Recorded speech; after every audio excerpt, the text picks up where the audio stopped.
Dice el Gobierno que España ha vuelto a asombrar al mundo. Así defiende su gestión del desembarco del Ondius. Hasta el Partido Popular afloja el tono porque ya no habla de caos, lo rebaja a descoordinación y lo limita al principio de esos primeros días en los que se supo que tenía que fondear el Ondius en aguas de Tenerife. Pero es que aún así ya hay varones regionales del Partido Popular que se separan del discurso de Génova y admiten que el Gobierno ha dado una imagen de una gestión seria. Aunque retumbe en Bruselas, Spain. Aunque la OMS felicite, Well done. Hay quien preferiría no. Qué miedo, ¿no? Cuando la Organización Mundial de la Salud, con los que tiene al frente, te elogia, mala cosa tiene que ser. Terraplanistas. Si todo ha ido bien, hasta empieza a admitirlo algún varón del PP. O ministro Ángel Víctor Torres informounos de como se estaba desenvolvendo todo. Creo que se fixo unha boa xestión, unha imagen de xestión seria. El varón gallego evita así el discurso del caos. Esa sensación de descoordinación y esa sensación también de que ni el propio Gobierno se ponía de acuerdo en las horas iniciales. Limitan el caos solo al principio, ahora vaya principio. Pedir dimisiones inmediatas desde el minuto uno, decir y llamar a la ministra de Sanidad incompetente. La ministra de Sanidad hace mucho tiempo que tendría que haber dimitido. Lo único que hacen y lo que han hecho es entorpecer el trabajo que tenemos que hacer. El PP que ahora mejor miramos al futuro. Volvemos a insistir en la necesidad de que la Agencia Estatal de Salud Pública sea una realidad. La misma Agencia de Salud Pública que tumbaron hace poco más de un año. Que España, una vez más, le ha dado un ejemplo al mundo. Queda ahora sacar a Clavijo de debajo de su tormenta de memes. Ellos han querido un poco ridiculizar y llevar a la anécdota y al meme. Y han venido a Tenerife a hacerse una foto y a salirse con la suya. Y eso mismo escribió cuando el Ondius tuvo que ser amarrado a puerto. Una imposición de Madrid. Nos quieren sumisos, dijo.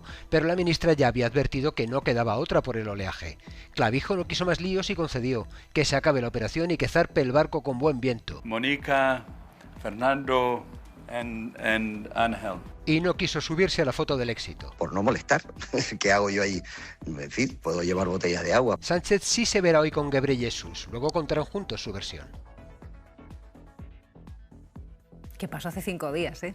Igual parece muy lejano, pero es que hemos retransmitido, Berna, lo que teóricamente el PP planteaba como una crisis de altísimo voltaje que ha acabado como una operación de éxito nacional. Claro que sí, y si nos estamos sonriendo es por esa paparruchada de Clavijo, provocada por Clavijo, que se ha autoconvertido en meme, como bien decía Alejandro. Vamos a ver, yo creo que aquí hemos vivido y estamos viviendo todavía una colisión, vale, entre la enfermedad y la salud, está claro de qué lado estamos, pero también entre la intoxicación y la razón, la ilustración. Es que parece mentira que todavía haya que salir en defensa de la razón, de la ciencia, de los valores que han sustentado nuestra civilización y gracias a los cuales hemos llegado a donde hemos llegado.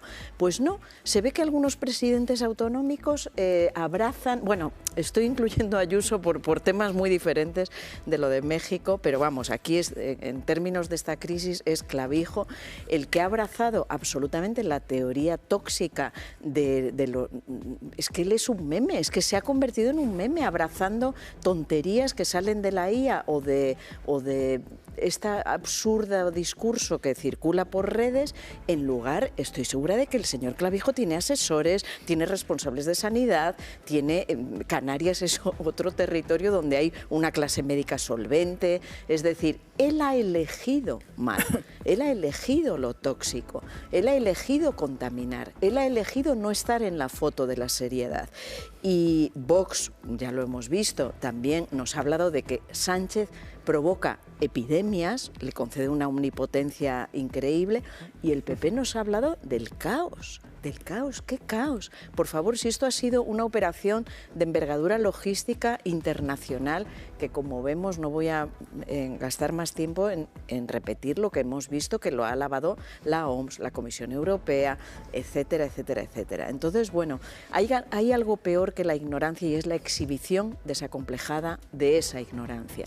Lo hizo Trump y lo hace cada día, lo hizo, digo, con la lejía y con esas cosas absurdas, y lo ha hecho Clavijo, bueno, respaldado por un Partido Popular que parece asociarse más a sus tonterías que a la razón. Murió gente por eso de la lejía de Trump, murió claro, más sí, de 200 personas al día siguiente. por Dios. Claro. Pero sí que es verdad que el Partido Popular, a diferencia de Clavijo, nunca puso en cuestión la decisión de España de aceptar ese buque, ¿no? Que Clavijo sí que se opuso muy frontalmente y el Partido Popular limitó esas críticas a la gestión del Gobierno, a la falta de información que hubo en ese primer momento. Sí que parece que la crisis política ha quedado encapsulada a ese primer momento, a ese martes, ¿no? Donde la OMS hizo esa petición, el Gobierno no confirmaba y confirmó a las 10 de la noche y las quejas de Clavijo de que no tenía información oficial, ¿no? Más allá de eso, bueno, yo creo que Clavijo se ha quedado solo en las críticas y es muy difícil. Semper le ha salido a defender. Y es muy difícil. El Partido Popular le ha salido a defender. En el Partido Popular ahora mismo veo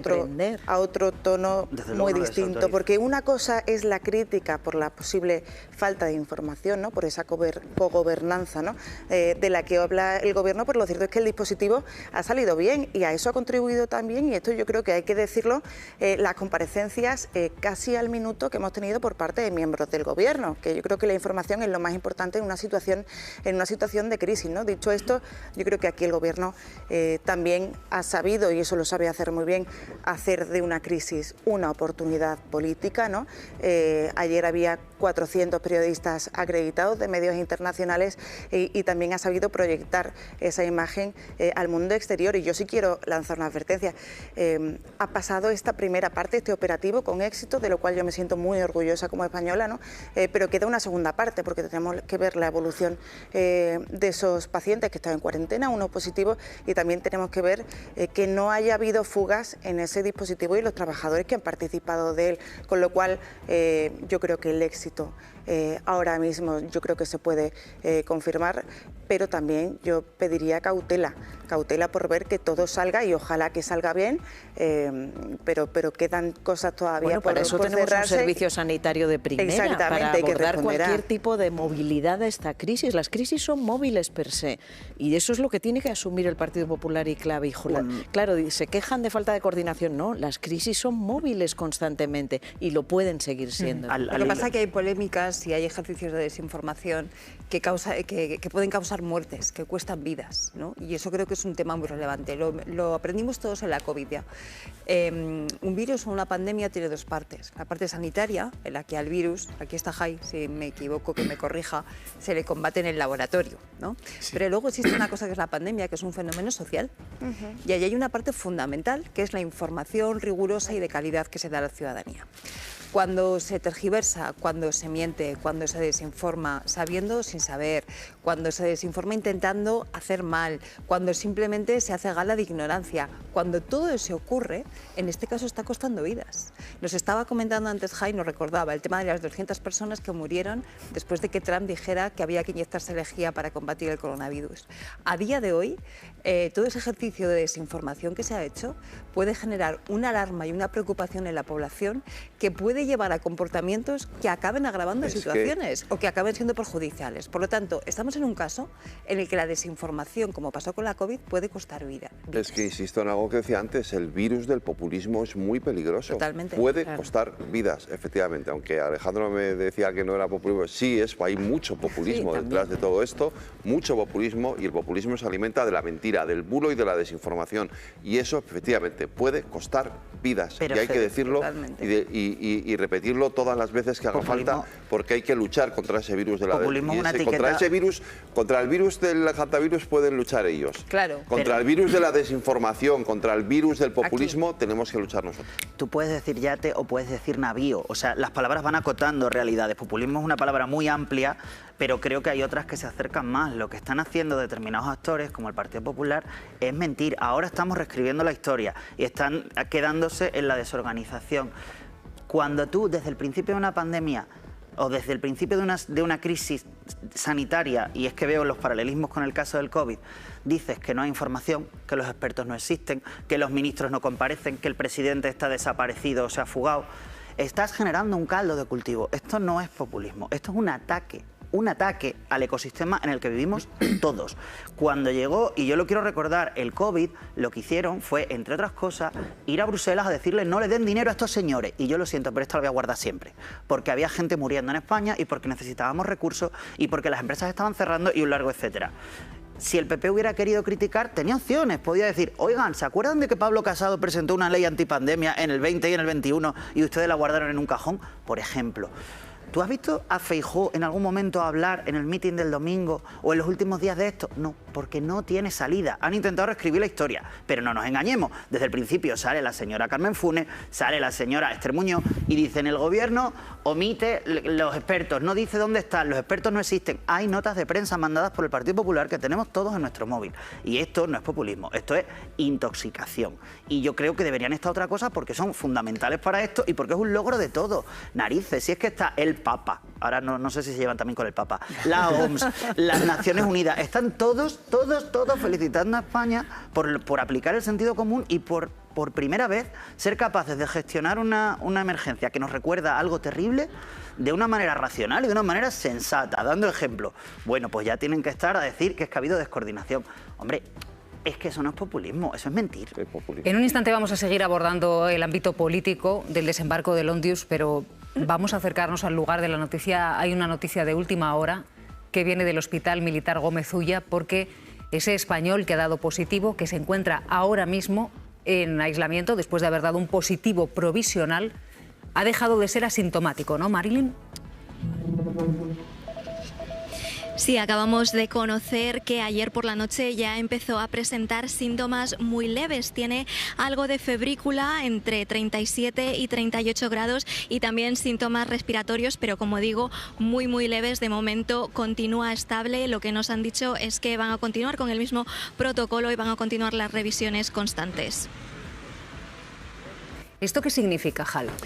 Pues no es buena noticia. Lógicamente ya pasó con la pasajera francesa y lo estamos viendo. Una vez que se empiezan los primeros síntomas, la evolución es un virus bastante virulento, bastante patogénico. Una vez que empieza la sintomatología, pues el proceso puede ser rápido de empeoramiento antes de que se inicie la recuperación, que la recuperación puede ser hasta de más de un mes. O sea que, pues nada, pues ahora está en las mejores manos, eso lo tengo claro, está en el mejor sitio donde puede estar para tener sintomatología, no viajando en el barco como algunos querían, que el barco fuera directamente a Holanda desde Cabo Verde, o sea que está donde tiene que estar y esperemos que la evolución pues sea lo más favorable posible, que seguramente sí.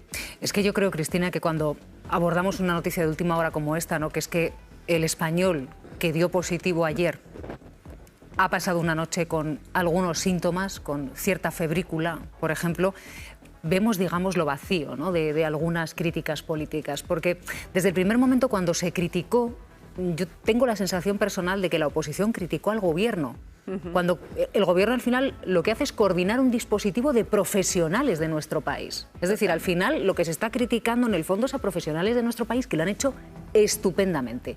Y luego, por otro lado, es que había 14 nacionales a bordo de ese buque. Claro. 14 ciudadanos españoles. Esos no son prioridad nacional. El gobierno lo que ha hecho ha sido coordinar un dispositivo que une dos patas, ¿no? La parte científico-médica, por un lado, y la parte, digamos, de emergencias, protección civil, etcétera, por otro lado. Siempre de acuerdo a una serie de información científica y de protocolos que se han ido siguiendo. De hecho, lo decía Arajay, ¿no?, lo recordaba Arajay, el haber mandado directamente el barco al Países Bajos se saltaba ese tipo de protocolos. Teníamos ahí 14 nacionales que ahora mismo uno de ellos efectivamente puede estar siendo atendido en un hospital con todas las garantías que tiene nuestro sistema sanitario gracias a que el barco efectivamente llegó y esta persona pudo desembarcar.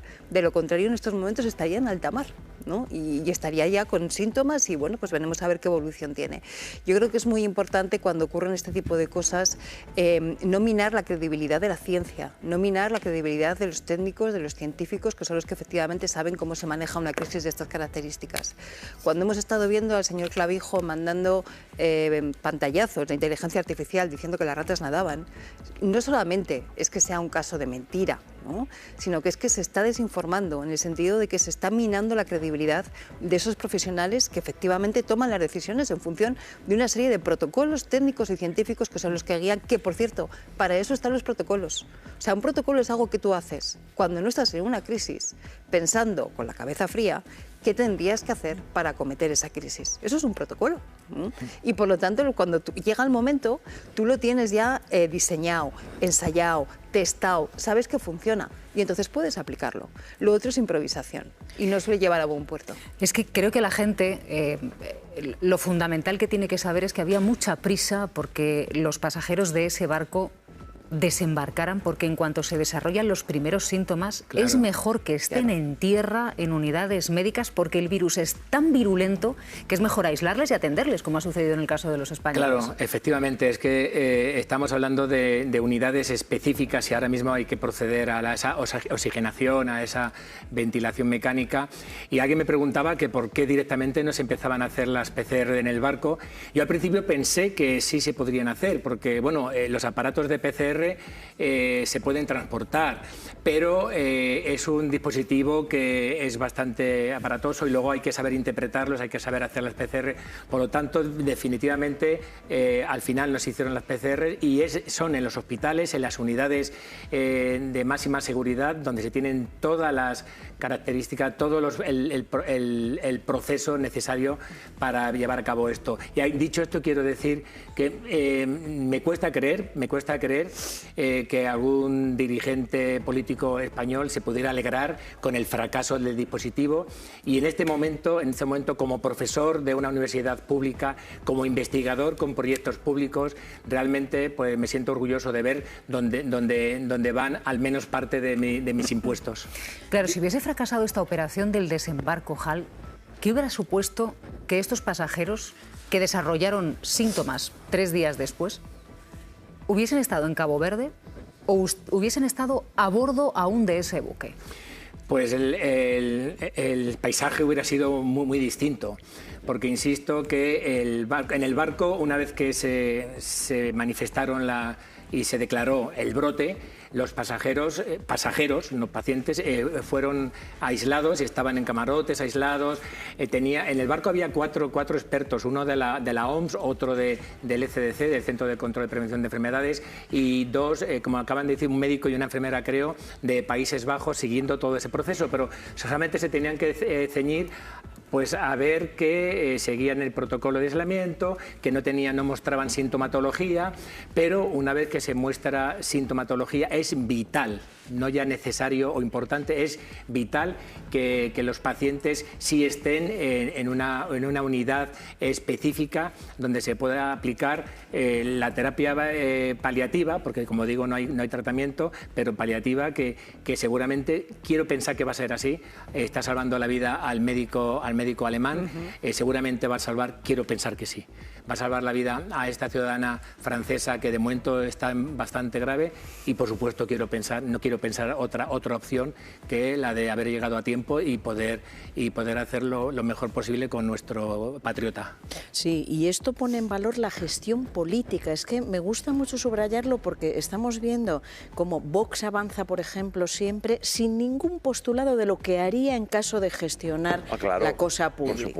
Por supuesto. O sea, ellos dicen Sánchez provoca la epidemia, cortina de humo, Bonilla, exacto, la OMS, vete tú, apaga la luz, ¿no? Los pataparábalos. No, es que gobernar es gestionar la cosa pública. El PP en esto lo mismo, o sea, sin ser tan radical como Vox, pero ¿qué ha propuesto? ¿Qué ha propuesto? El señor Clavijo, ¿cómo se siente hoy al saber que un español está teniendo síntomas y está dando positivo, aunque sea provisional? ¿Cómo se siente? ¿Sigue defendiendo que el barco no tenía que haber pasado por Canarias, que tenía que haber seguido navegando sin UCIs, sin EPIs, sin nada de lo que conforman los hospitales y la sanidad pública, lo necesario para estas personas? Entonces, francamente, me enfada mucho estos discursos políticos que no incluyen la gestión, sino solo la descalificación y la intoxicación. Y de verdad, a los ciudadanos les digo, ¿de verdad queréis esto al frente de nuestros gobiernos? ¿Queréis personas y partidos que no saben qué proponer para gestionar? Es que nos jugamos la vida. Es que antes poníais las declaraciones, la semana pasada la portavoz del Partido Popular, Esther Muñoz, pedía la dimisión de la ministra Mónica García. Sí. Y yo cuando escuchaba esas declaraciones digo, ¿pero por qué? O sea, ¿qué es lo que ha hecho la ministra mal para que se pida su dimisión, porque no, en ese momento no, o sea, no había pasado nada. O sea, sabíamos que iba a venir el barco, España se ponía a las órdenes de la Organización Mundial de la Salud, se hablaba, porque lo hemos visto después con todos los implicados, incluido el presidente de Canarias. Pues quizá se podía haber dado algo más de información, si me apuras, pero pedir la dimisión de la ministra de Sanidad, ¿por qué? ¿De qué? ¿Con qué motivo? Y Sánchez asumiera el mando. Claro, o sea, era, sobre todo en un partido que yo creo que lo dije la semana pasada aquí, digo, que había vivido una crítica feroz a su ministra de Sanidad cuando ocurrió lo del ébola. O sea, ellos tenían la experiencia de lo que era gestionar una crisis de este tipo y que toda la oposición entonces se lanzara en tromba contra tu ministra de Sanidad, como ocurrió con Ana Mato, que de eso sí que tuvo que coger las riendas del asunto Soraya Sáenz de Santamaría. Acordaos de entonces, teniendo esa experiencia, ¿por qué te metes tú en este berenjenal? Sin dar ninguna explicación y sin proponer nada a cambio, porque no estaban proponiendo absolutamente nada, como tú dices, nada. Bueno, y aparte que solo puedo aclarar, porque en este caso, claro, Ana Mato la relevó, digamos, al frente de la comunicación Soraya Sáenz de Santamaría, porque Ana Mato titubeaba en las ruedas de prensa. No, decía que se estaba informando por la prensa de lo que estaba ocurriendo con el caso. De hecho, Soraya al final lo que hizo fue hacer un comité de expertos al frente del cual podéis imaginar a quién puso. A Fernando Simón, que luego se olvidó, efectivamente. Todos los partidos van a afrontar crisis así, es decir, hoy es esto, mañana será otra cosa. Por desgracia, los virus, las epidemias, estamos en un mundo global donde no se puede tener gafas locales, porque todos viajamos, el mundo se mueve, y mirad esta crisis internacional, donde hay 23 países implicados, aviones a no sé cuántos países, el barco que viene desde Argentina pasa por islas inglesas, llega a Cabo Verde, a España, es decir, el mundo es global. Estamos interconectados, las epidemias se van a suceder. Por desgracia, la pandemia del coronavirus fue tremenda. Esta, esperemos, y estoy segura de que se va a contener en algo leve, pero lo van a tener que gestionar los unos y los otros. Hablando de gestión, y se habla de Ana Mato, por cierto, no le fue tan mal porque luego se fue al Parlamento Europeo durante unos añitos, pese a lo cuestionada que estaba, y ya se sabía todo lo de las fiestas y me voy a quedar ahí. Ana Mato tardó 2 meses en comparecer después de que hubiera una víctima mortal de la crisis del ébola en el Congreso de los Diputados. 2 meses. Tengámoslo en cuenta porque la siguiente, la inmediata, va a ser ¿por qué Mónica García no viene? ¿Por qué Mónica García no cuenta? Sí, al Congreso de los Diputados, que ya ha dicho que va a ir, pero que todavía no hay fecha. Hoy al Senado. Que va a ser lo siguiente. Sí, pero que además va a hacer una comparecencia específica en el Congreso que la pidió el Partido Popular la semana pasada. Si pedir información está bien. Y al hilo de lo que decía, lo que no está bien es intoxicar, al hilo de lo que decía Berna, del mundo cada vez más global y más conectado, de eso va a ir hoy la comparecencia del presidente.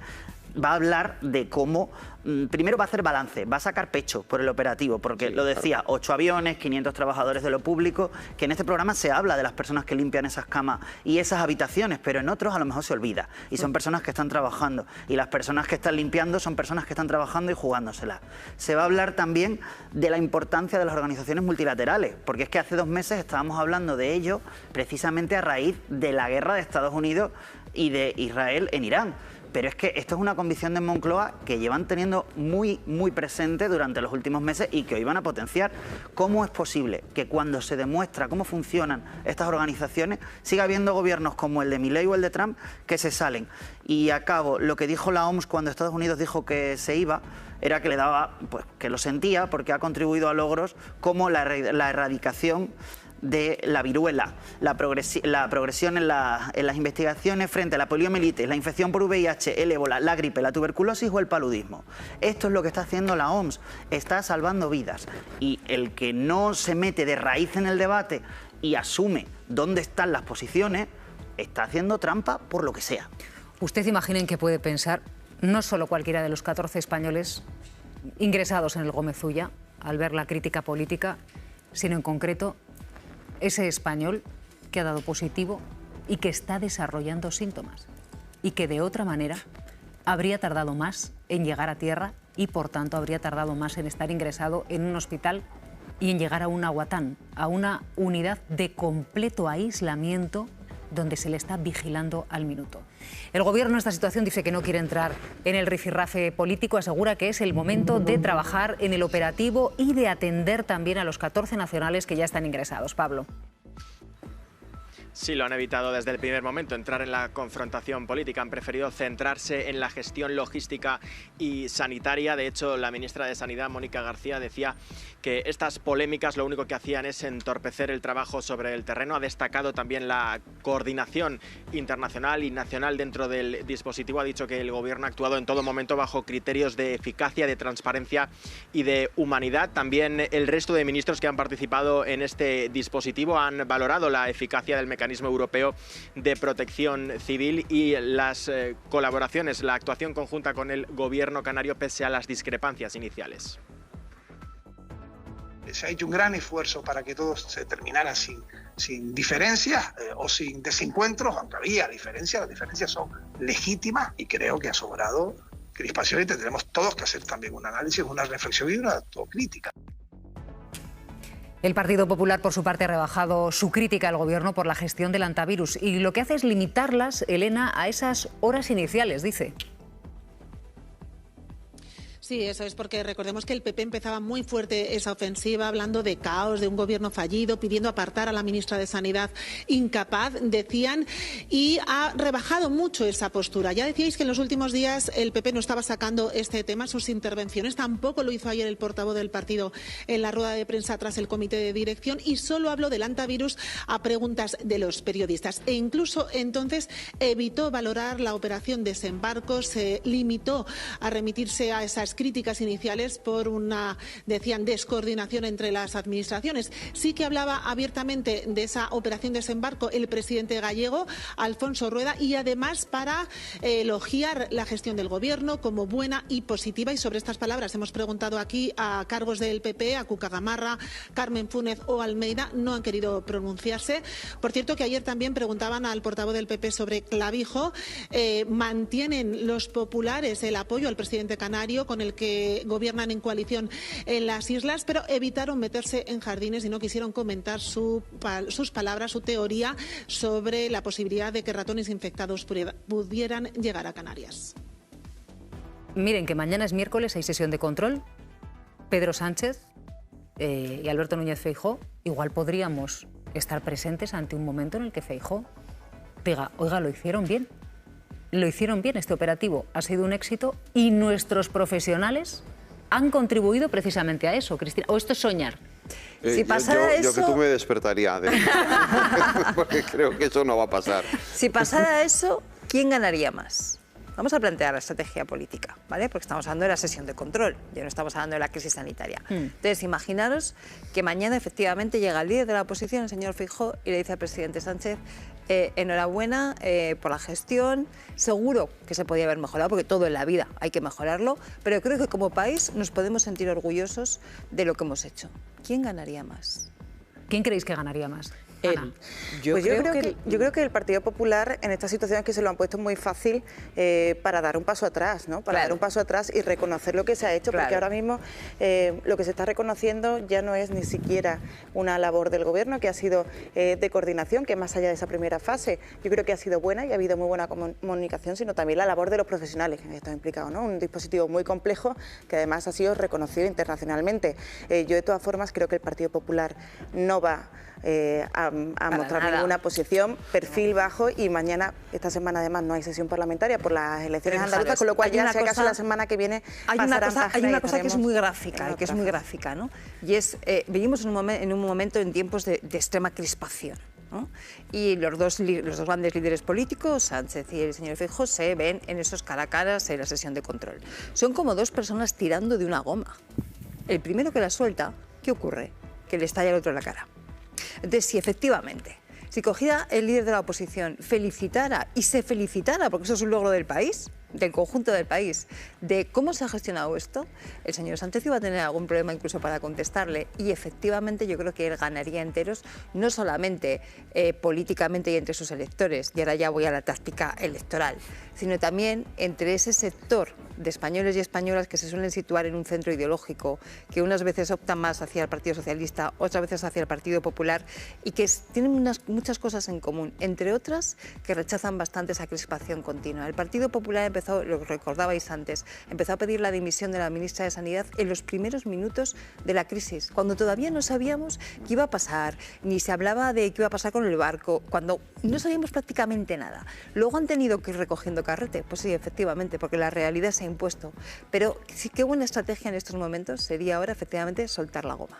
Me dice una compañera que mañana no hay sesión de control. No, iba a decir que ya he leído, que tranquilidad, que he leído los 60 mensajes que me decían, 60 nada más, solo.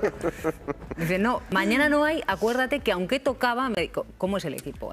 Hasta Alejandro me ha dicho, no, todo el equipo, 60, que no, Silvia, que no hay, 60. He leído los 60, con exclamaciones. ¿Cómo dices, Michel? Que sí, que solo hay en Canarias, me dice Michel. He leído tranquilidad los 60 mensajes con exclamaciones, incluido el de Estrella Moreno, que nos está viendo y dice que no hay sesión de control. Muchísimas gracias a todos. Es verdad, hay que aclararlo. Tocaba sesión de control, lo que sucede es que como hay elecciones, estamos en semana electoral, se suspende la sesión de control hasta que se celebren esas elecciones. He leído no los puedo responder ahora, pero gracias a todos. La próxima semana, eso es. ¿Cómo están ahí al quite? La próxima sesión de control. Oye, eso está genial, nos están viendo. Pero para eso está el equipo. Pendientes de lo que decimos. No te preocupes que tengo a todo el equipo pendiente de cada palabra para que los ciudadanos tengan la información exacta. Eso es una tranquilidad. Yo soy muy afortunada. Esto funciona como la operación del antivirus. No, yo estoy con Cristina en el sentido de que quien ganaría sería Feijóo. Claro. Es que no tengo ninguna duda en ese soltar la goma. Y lo demuestra las encuestas en Andalucía, precisamente. ¿Qué estamos viendo? Que el pueblo andaluz, los ciudadanos andaluces que tienen que votar este domingo, valoran esa posición de Moreno Bonilla más tranquila, más moderada, no crispadora, no polarizadora. Pasó con la tanto, exacto. Y es así Moreno Bonilla, tanto en el tema de Adamuz, como en el tema de la inmigración, como ahora mismo que no ha querido tocar esto. Es decir, es un tipo de liderazgo que se basa más en las formas que en el fondo, en el sentido de tranquilidad, moderación, y eso gusta porque estamos hartos de crispación. Es decir, sí, hay un cierto porcentaje de población muy polarizada, muy crispada, a la que le alimenta el crecimiento del mensaje intoxicador. Y ocurre lo mismo en Estados Unidos. O sea, Estados Unidos ahora mismo... Es peor, ¿eh? Sí, pero déjame decirte una cosa. Hay una tasa de aprobación de Trump mucho menor de la que había, pero los que le aprueban están a muerte con él. O sea, ese tercio de la población que está con él a muerte, porque se han alimentado de esa crispación y es lo que les sigue nutriendo, ¿no? Bueno, pues en ese sentido yo creo que el público agradecería, y oye, que no hay sesión de control, pero ocasiones hay un montón de dar un canutazo. La comparecencia, una rueda de prensa. Y se dice, oiga, miren, para que quede claro la posición. Por supuesto que saldría ganando, pero como Feijóo no sabe si es de acá o de allá, y no nos ha demostrado qué tipo de liderazgo quiere, pues no sabemos si quiere ser Ayuso o Moreno Bonilla un día sí, otro día no, pues seguramente no lo hará. Bueno, vamos a acercarnos a otro punto, a Canarias, donde esta semana sí hay sesión de control, confirmado. El presidente de Canarias ha criticado, como saben, durante estos días el operativo para evacuar a los pasajeros del Ondius. Y Marta, Fernando Clavijo tiene previsto dar explicaciones, ¿no? ¿Cuándo sería? Sí, va a ser hoy, sí hay sesión de control hoy aquí, será a las 10:30, tendrá que responder a las preguntas de la oposición y mañana miércoles va a comparecer a petición propia en el Parlamento de Canarias para dar cuenta de esa gestión del brote y dar cuenta también de ese conflicto institucional con el Gobierno central. Recordamos que aquí no ha estado presente Clavijo en el operativo del puerto y a unas horas de que el crucero llegara a Canarias intentó que ese barco no fondeara en aguas canarias. Así que finalmente la Marina Mercante impuso esa decisión y por ello Clavijo estudia llevar a los tribunales al Gobierno central. En medio de toda esta tormenta os queremos enseñar una imagen que se está produciendo ahora mismo en el puerto, como los operarios están además retirando esas vallas de esta zona acotada para la prensa y para los equipos que estuvieron aquí en este puerto, llevando todo ese operativo sin precedentes, y esta es la imagen con los que nos quedamos. Se pone fin de esta forma al operativo. Sí, Hal, ¿qué querías aportar? Sí, iba a comentar en relación a, ya que estamos hablando de Canarias, el presidente Clavijo, simplemente un comentario que viene a colación de lo que antes vuestra reportera Elena comentaba de meterse en un jardín o algo así. Pues referente a eso, comentar que precisamente el ratón que transmite el hantavirus, el colilargo, es un ratón más de jardines. Casi seguro que no se va a acercar a un puerto. Entonces, dicho esto, ayer comentaba, él mismo lo decía, que había prescindido de sus asesores y que había consultado la inteligencia artificial. Pues hombre, ya que estamos en ese ejercicio de IA, hay dos preguntas que se le puede hacer a la inteligencia artificial, que suele contestar con bastante sesgo, por cierto. Una es qué medidas de precaución tienen los barcos, los navíos de recreo para evitar que los roedores entren y salgan. Y otra pregunta un poquito más, que ayer lo comenté, pero hoy quería matizarlo porque no estoy en contra del turismo, al revés, me encanta el turismo. Y es que si le preguntamos a la inteligencia artificial qué peligros tiene que a una isla vayan el turismo sin ningún tipo de filtro en los aeropuertos ni nada, te va a hacer una lista de hasta 40 enfermedades, algunas de ellas muy peligrosas. O sea que el riesgo cero no existe y intentar ver ese riesgo en ratas, o en este caso sería un ratón que no va a estar en el barco nadador, que haga el ejercicio también de responsabilidad sobre el turismo, que es necesario y que me encanta que venga, y yo también soy turista, en esas islas maravillosas. Bueno, ahora mismo sepan que está el presidente del Gobierno, Pedro Sánchez, reunido con el director general de la Organización Mundial de la Salud en el Palacio de la Moncloa, y van a comparecer en cuestión de 15 minutillos en rueda de prensa en la que, Pablo, el presidente se va a pronunciar por primera vez con detalle sobre el desembarco del Ondius.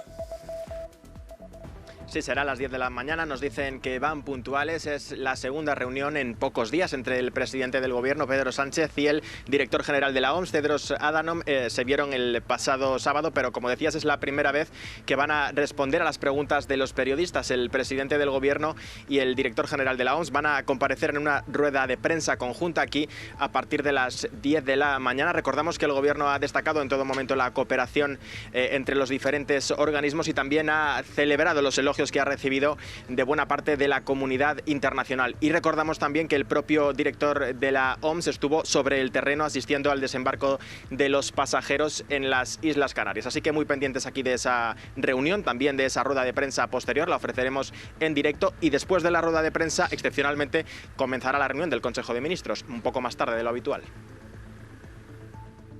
Pues Hal, ¿nos vemos en un ratillo? Sí, rápidamente, un abrazo y un saludo a todos nuestros compatriotas que están ahora mismo en observación. Estoy convencido que va a salir todo bien. Y comentar a Cristina que me ha encantado, que creo que me has llamado Jai en vez de Hal. Ay, perdón. Me encanta porque es como me llama mi suegro constantemente. Espero que te lleves bien con tu suegro. Un abrazo, Carlos. Bueno, entonces nos vemos en un ratito en cuanto comience la rueda de prensa del presidente del Gobierno con el director general de la OMS. Vamos a ir a Andalucía, así que, Ana, ¿te quedas tú también? Me quedo. Venga, nosotros. Que vamos a hablar de tu tierra. En Andalucía encaramos ya la recta final de la campaña electoral después del último debate que vivimos anoche.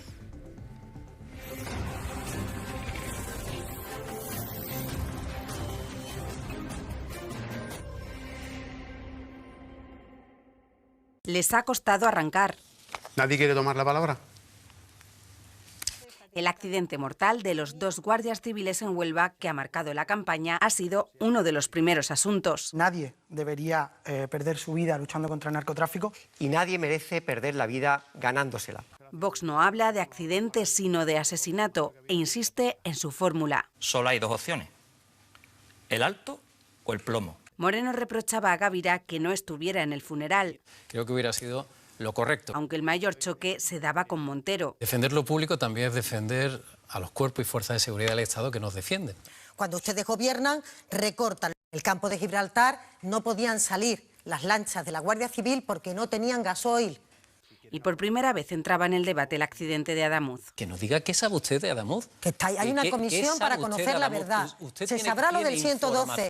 También ha generado tensión la propuesta de Vox. 4.500 euros cuesta un MENA en Andalucía. Prioridad nacional. Hace un discurso racista para meterle miedo, porque usted es sobre todo mala persona. Lo que usted está aquí para que parezca moderado el señor Moreno Bonilla. Aunque en general ninguno ha entrado en el debate con el candidato de Vox. Una semana después, Adelante Andalucía ha lanzado la misma pregunta sobre la crisis de los cribados. ¿Nos puede decir hoy aquí qué pasó? Y Juanma Moreno, esta vez sí, ha contestado mirando a cámara. Un problema de información. ¿Qué hicimos el gobierno? Lo primero, lo que hace un gobierno serio, que es pedir perdón. Un plan de choque para que no volviera a pasar. Asumimos responsabilidades. Toda la cúpula del gobierno, de la Consejería de Sanidad, cayó. Las explicaciones no han sido suficientes para las izquierdas, que apretaban. Es impresentable que vayamos el domingo sin que ustedes hayan dicho cuántas mujeres han fallecido, a cuántas ha habido que hacerle una mastectomía. ¿Puede garantizar eso? Digo que era el que tenía que haber dimitido por la crisis de los cribados de cáncer de mama. Tiene mala conciencia con este asunto. Todos contra mí, evidentemente. Todos menos Vox, aunque sí se han sumado a las críticas por la sanidad pública. Tenemos las peores listas de espera de España. Ya al hablar de financiación autonómica han salido casi todos contra Montero. Estamos hablando de que sigue perjudicando a Andalucía. Que cojan la calculadora y que dividan lo que va a una comunidad y lo que va a otra comunidad. Ha sido Moreno el más beligerante por los pactos con el independentismo catalán. Hay que pagar las letras a Junts y a Esquerra Republicana de Cataluña, al señor Puigdemont, para que su jefe, el señor Sánchez, pueda seguir la Moncloa. Una traición. La candidata socialista ha defendido que Moreno rechaza el modelo de financiación por estrategia de Génova. Pidieron 4.000 millones de euros. Le hemos dado 5.700. Le está negando a Andalucía el pan y la sal. Casi 2 horas con más debate y menos papeles, aunque sobre pactos postelectorales ni palabra. Ya se verá después del domingo.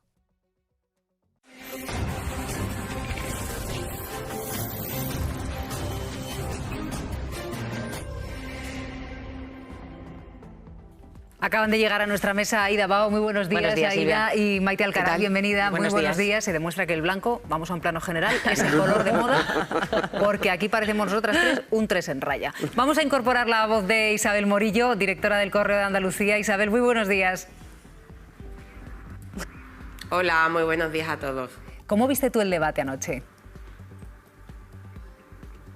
Bueno, pues yo creo que la pieza de resumen que habéis puesto lo recoge absolutamente todo, ¿no? Hemos visto un debate más agresivo, más bronco, en el que efectivamente el presidente de la Junta, después de un perfil muy plano en el debate de Televisión Española, pues en este segundo debate en Canal Sur, pues ha ido también un poco al choque y a defenderse, y esta vez sí que no ha dejado asuntos importantísimos sin contestar, como el de los cribados, aunque a la izquierda le pareció absolutamente insuficiente la explicación que dio el presidente sobre esta crisis de los cribados del cáncer de mama.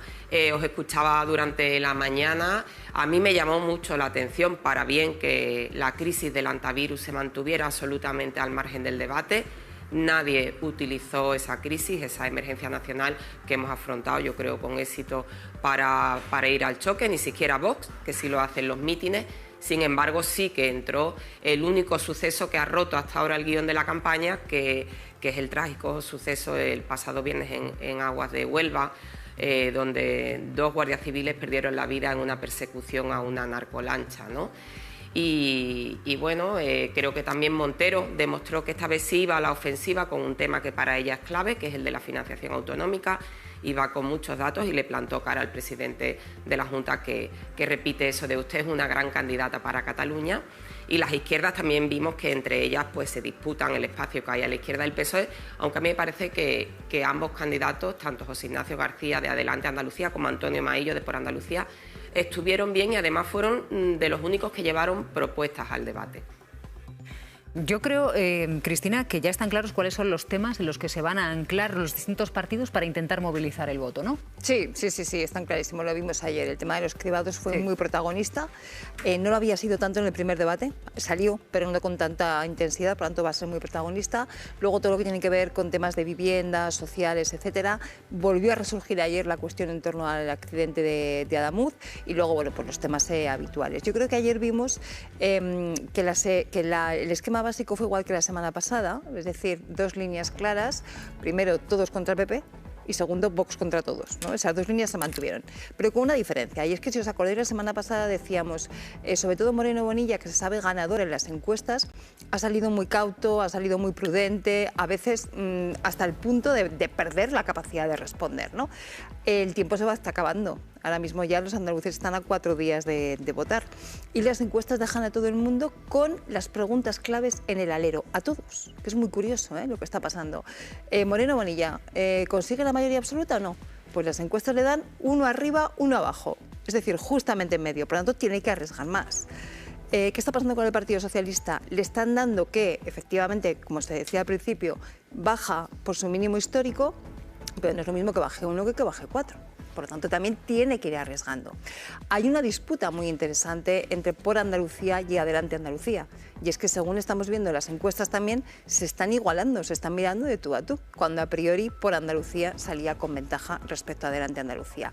Y Vox, que según nuevamente la Demoscopia parece que crece 1 o 2 diputados, que se supone que no es mucho, pero ojo, porque yo no me canso de repetir, las últimas elecciones en Andalucía fue cuando Vox pegó el gran estirón, que pasaba lo mismo en Castilla y León, ¿os acordáis? Que hace unos meses decíamos, es que en Castilla y León, ojo cómo se valora el incremento de Vox, porque en realidad el crecimiento grande lo tuvo ya en las elecciones pasadas. Pues aquí está pasando algo parecido. Entonces está todo el mundo como que depende de los últimos minutos, de los restos de las provincias más conflictivas, etcétera, pueden efectivamente conseguir sus objetivos o quedarse a punto de conseguirlos. Y eso es lo que explica que ayer viéramos un debate donde se salió más a la ofensiva, donde hubo más propuestas, donde hubo más críticas cruzadas. La semana pasada decíamos que había sido un debate vivo y lo fue. Este además fue un debate, yo creo, con mucha más tensión política. Sí, a mí me sorprendió la posición del presidente andaluz, Juanma Moreno, que es verdad que el primer debate le vimos evitando la confrontación, claro, ¿no? Con un tono muy moderado, quizás hasta demasiado, ¿no? Sí. Por debajo de lo que se esperaba. Y en este caso, no solo salió a la defensiva con el tema de los cribados, escuchábamos el corte, ¿no? Que decía fue un error, lo recordaba, explicó un poco la gestión, sino a la ofensiva contra el gobierno nacional. Sí. Sacó temas muy importantes, sacó la tragedia de Huelva, ¿no? De esos 2 guardias civiles muertos, pero también sacó el tema de Adamuz, sacó el tema de la financiación autonómica y los acuerdos con los partidos independentistas, y yo creo que la estrategia es clarísima aquí, que es intentar capitalizar ese malestar que puede haber con el gobierno central en unas elecciones autonómicas, ¿no? Y yo creo que fían también los resultados del Partido Popular a que haya un aumento de participación porque la gente tenga ganas de votar, y ya que no vota en las elecciones nacionales, lo haga en las andaluzas después de pues esos 3 años sin acudir a las urnas, ¿no? Y yo creo que aquí sí que va a ser muy interesante. Efectivamente, aquí ya la pregunta no es quién va a gobernar, porque va a gobernar Juanma Moreno, pero cómo lo hace. ¿Cómo? Y de eso va a depender precisamente de otros 2 partidos, como son Vox y Adelante Andalucía, que es interesante porque son los 2 que están también en la oposición al gobierno. Aquí el Partido Socialista y Antonio Maillo y Por Andalucía tienen más difícil, ¿no? Entrar en ese discurso porque forman parte o han formado parte del gobierno central, y sí que es interesante. Yo escuchaba estos días también a encuestadores que lo que decían es que Vox se está recuperando, y precisamente por esa recuperación los restos de escaños en algunas provincias, ¿no? Los restos de votos que iban a ser decisivos, podía tener los Vox y quitar esa mayoría absoluta. Y yo creo que para el día después será muy importante también esa gestión de expectativas, ¿no? Porque ahora mismo sabemos que el PP va a ganar, pero si no consigue mayoría absoluta no va a ser una victoria, va a ser leído como una derrota, igual que el Partido Socialista, que ahora pensamos que va a romper su suelo. Es que en el caso de que se mantenga, aunque sea un mal resultado de por sí, como lo fue hace 4 años, pues pueden darse con un canto en los dientes, ¿no? Con lo cual veremos, pero yo creo que aquí la clave nacional juega un papel mucho más importante que lo que jugaba, por ejemplo, al inicio de campaña. A mí lo que me gustaría saber, Cris, así brevemente, es, ¿no? Ahora planteaba Ana que Vox se estaba recuperando, ¿no? Eso parece. Claro, la pregunta es si PP y Vox son vasos comunicantes, es decir, si los de Abascal están subiendo a costa de quitarle votos a Moreno Bonilla. Hasta ahora ha sido así. Y en Andalucía además entra en juego un tercer jugador, valga la redundancia, que se acabó la fiesta. Recordemos que el señor Albiol es sevillano, aunque él no es candidato, pero veíamos encuestas que le estaban dando en el 2,7, 2,8. Es verdad que en los últimos días las encuestas ya no le dan que obtiene representación. Probablemente también de ahí viene la recuperación de Vox. pero es verdad que son movimientos pequeños, que tienen mucho que ver con los restos, es decir, que está un poco que tanto podría ser como podría no ser. Es esto que cuando hacemos cálculo de probabilidades decimos, bueno, pues hay alguna probabilidad de que pase, cada vez parece que más, pero de momento tampoco se da por hecho que esos 2 escaños que andaban un poco en juego fueran a caer del lado de Vox, dependerá de todo eso. Pero sí, el electorado de la derecha en estos momentos tiene 2 marcas y una posible, las 2 grandes que son Partido Popular y Vox, y una posible, ya veremos a ver finalmente qué pasa, que se acabó la fiesta, que por cierto en Aragón se quedó a 400 votos de conseguir un escaño. Aida y Maite. Sí, yo lo veo bastante de acuerdo, estoy bastante de acuerdo con lo que han dicho tanto Ana como Cristina. Creo que en este debate en el que vimos ayer quien tenía más que perder era Juanma Moreno, claramente. Es decir, él, yo creo que efectivamente no se niega a los debates porque no podría hacerlo, y menos si él trata además de alguna forma alimentar esa imagen de moderación que hasta ahora le ha funcionado tan bien, pero él es el que tiene más que perder. Es un debate en el que toda la mesa, Vox a su manera, pero toda la mesa de alguna forma va contra él. Y yo, es verdad que lo vi más combativo que en el primer debate, pero me faltó respuesta, por ejemplo, en el bloque de la financiación autonómica. Es verdad que María Jesús Montero aquí está jugando en casa, ¿no? Es su tema, pero lo vi, me faltó respuesta, me faltó verlo responder. Yo creo que está calibrando entre no entrar mucho en el barro, no confrontar mucho y mantener ese perfil tranquilo en la última semana, y creo que a veces, a mí personalmente se me queda corto. Yo eché de menos un poco más de personalidad ahí.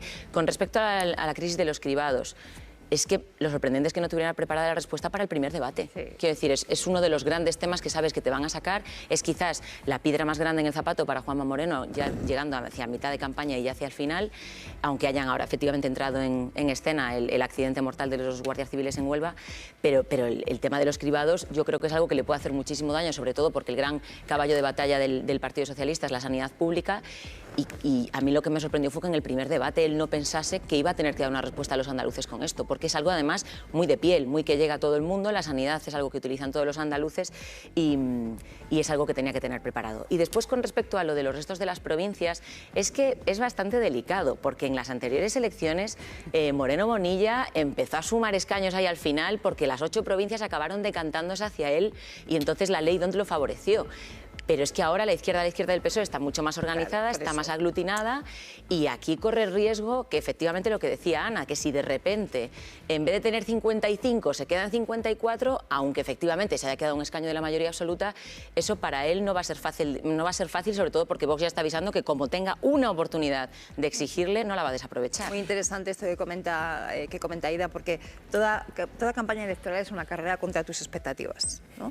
Y entonces, como quedes un poquito por debajo de tus expectativas, aunque objetivamente sea un buen resultado, pero ya la percepción que se genera es la contraria, ¿no?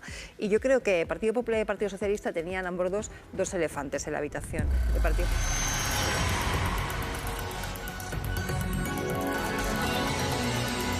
Buenos días y bienvenidos al canal 24 Horas. Va a empezar a continuación la rueda de prensa en el Palacio de la Moncloa del presidente del Gobierno, Pedro Sánchez, y el director general de la OMS, Tedros Adhanom, después de la reunión que han mantenido esta mañana para hacer balance del operativo para afrontar la crisis del hantavirus. Tedros estuvo estos días en Tenerife supervisando el desembarco de todos los pasajeros del crucero, entre ellos los 14 españoles que siguen aislados en el Gómez Ulla de Madrid. Uno de ellos ha dado positivo y desde anoche presenta síntomas.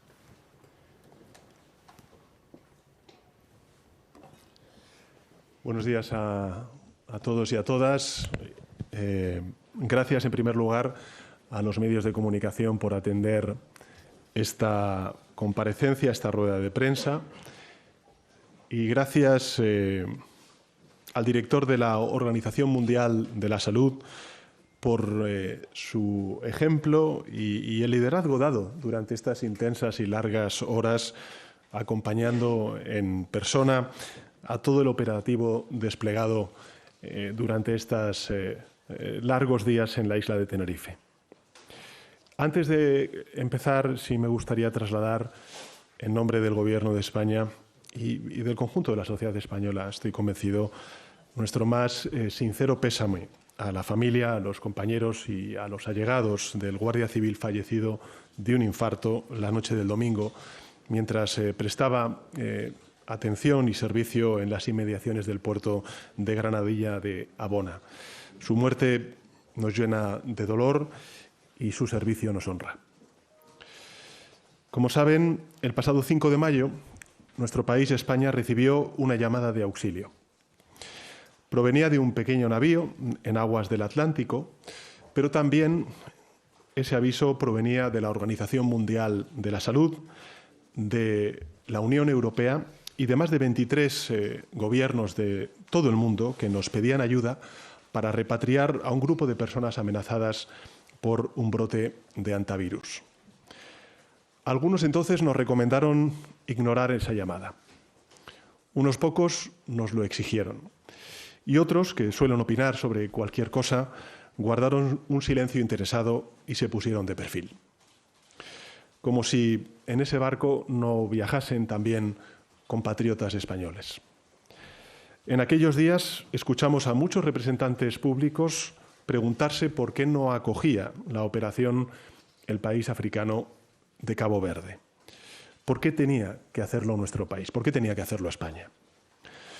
Pero nosotros teníamos claro que la pregunta no era esa, que la pregunta correcta era otra, y es ¿por qué no vamos a proteger a nuestros compatriotas que estaban en ese crucero y por qué no vamos a ayudar a quienes lo necesitan si está en nuestra mano hacerlo? Este mundo no necesita más egoísmo, ni más miedo. Lo que necesita son países solidarios que quieran dar un paso al frente. Y por eso, en la tarde del 5 de mayo, comunicamos oficialmente a la Organización Mundial de la Salud que España cumpliría, como hemos hecho siempre, y que, por tanto, España acogería al Ondios. Y que lo haría, además, en la costa de Tenerife, que era, según los expertos de ese mismo organismo, el primer puerto apto que encontraría el barco en su ruta. Y lo hicimos para compartir con todos los españoles y españolas que estén siguiendo esta comparecencia. Primero, porque, como hemos dicho desde el principio de esta emergencia, era nuestra responsabilidad legal, tal y como recoge el artículo 44 del Reglamento Sanitario Internacional, del que España es país firmante. En segundo lugar, porque es nuestra obligación moral. Con 150 familias de turistas y trabajadores que estaban pasando el peor momento de sus vidas, también compatriotas españoles. Y finalmente porque quisimos mostrarle al mundo que nuestro país, que España, es una sociedad comprometida con la salud global, con el derecho internacional y con el multilateralismo. Que somos un país que recibe ayuda de otros cuando lo necesita, pero que también ayuda a otros cuando puede y es necesario. Verán, este verano muchos de nuestros hijos e hijas, muchos ciudadanos españoles, se calcula que 6 millones de españoles viajarán al extranjero. Y cuando lo hagan, sabrán que su seguridad y su salud estarán protegidas por las leyes internacionales, pero también por la legitimidad que nos da haberlas aplicado cuando eran otros los que buscaban auxilio en nuestras costas. Momentos después de aceptar la petición de la OMS, el Gobierno de España se puso manos a la obra, aplicando los 4 principios rectores que siempre hemos desarrollado en emergencias precedentes. En primer lugar, el rigor científico, por tanto, el asesoramiento técnico. En segundo lugar, la transparencia absoluta en la información a nuestros ciudadanos y a los medios de comunicación. En tercer lugar, la coordinación institucional y, finalmente, la cooperación internacional. Informamos a la población, activamos el mecanismo de protección civil europeo, empezamos a trabajar con la Organización Mundial de la Salud y también con la Comisión Europea, con el Centro Europeo para la Prevención y el Control de Enfermedades, con las autoridades canarias y con los 23 países con nacionalidades a bordo del crucero para diseñar y también para desplegar el operativo de recepción, de atención y de repatriación. Se han repatriado a más de 120 personas de distintas nacionalidades mediante 10 vuelos especiales. Se ha saldado con 0 incidentes. Y, naturalmente, no vamos a bajar la guardia. Seguiremos muy atentos a la evolución de los pasajeros que están ahora mismo hospitalizados en el Gómez Ulla y, por tanto, también la situación de la emergencia a nivel global. Pero lo que sí que podemos decir es que a estas alturas el operativo ha sido un éxito y que ha sido gracias al buen hacer de los 400 profesionales que han participado en el mismo, todos ellos y ellas liderados por los ministros competentes del ramo, la ministra de Sanidad, Mónica García, el ministro del Interior, Fernando Grande Marlaska, el ministro de Política Territorial y Memoria Democrática, Ángel Víctor Torres, también la ministra de Defensa, Margarita Robles. A todos ellos y a todas ellas, y también a sus equipos, quiero dar las gracias por su dedicación y por su buen hacer. Quisiera también dar las gracias a la solidaridad de un gran pueblo, del pueblo canario, porque a lo largo de estos días han demostrado paciencia, generosidad y un civismo que ha sido aplaudido y reconocido por multitud de líderes internacionales, incluidos el secretario general de Naciones Unidas, Antonio Guterres, y también el propio Papa León XIV. Creo que en momentos como estos, aún más si cabe, debemos sentir el orgullo de ser españoles. Porque España cumple, siempre cumple, primero con los suyos, a los que atendemos, pero también con el resto del mundo a quienes socorremos. Algunos dirán que el episodio de Ondius caerá pronto en el olvido, pero yo no estoy de acuerdo. Creo que va a ser recordado durante años. Y lo va a ser porque es una realidad más de quiénes somos, de quién es España, el país al que aspiramos a ser.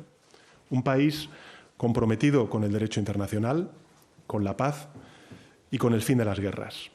Una sociedad que sabe que los desafíos a los que se enfrenta la humanidad, como es el caso de las crisis de salud global, pues no atienden a fronteras y por ello necesitan de la cooperación internacional y de organizaciones como la Organización Mundial de la Salud fuertes y dotadas con los recursos necesarios para poder realizar eficazmente su trabajo. Por tanto, es un orgullo ser español, de una España que, por cierto, dice alto y claro que un mundo mejor es posible, siempre y cuando estemos dispuestos a aportar nuestro granito de arena para construirlo. Necesitamos, por tanto, más ciencia y más conciencia, y ese es el ejemplo que España ha dado al mundo. Así que muchas gracias, y antes de pasar a las preguntas de los medios de comunicación, me gustaría dar la palabra al doctor Tedros para reconocer su liderazgo, como he hecho al principio de la introducción a esta rueda de prensa, y cederle la palabra.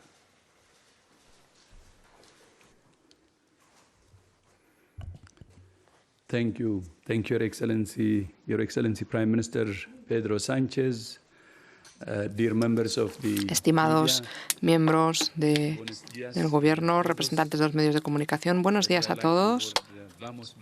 Me encanta, como dicen aquí en España, vamos, vamos. Es lo que decían constantemente los ministros al liderar esta operación. España ha podido liderar muy bien esta operación y me gustaría empezar dando las gracias al presidente del Gobierno, al señor Pedro Sánchez, y a su Gobierno por el liderazgo remarcable de España, también por su colaboración a lo largo de la última semana. También me gustaría dar las gracias a la ministra Mónica García, mi hermana. Ahora he conocido a otros dos ministros con los que he tenido la oportunidad de colaborar estrechamente, el señor Fernando Grande Marlaska y el señor Ángel Víctor Torres.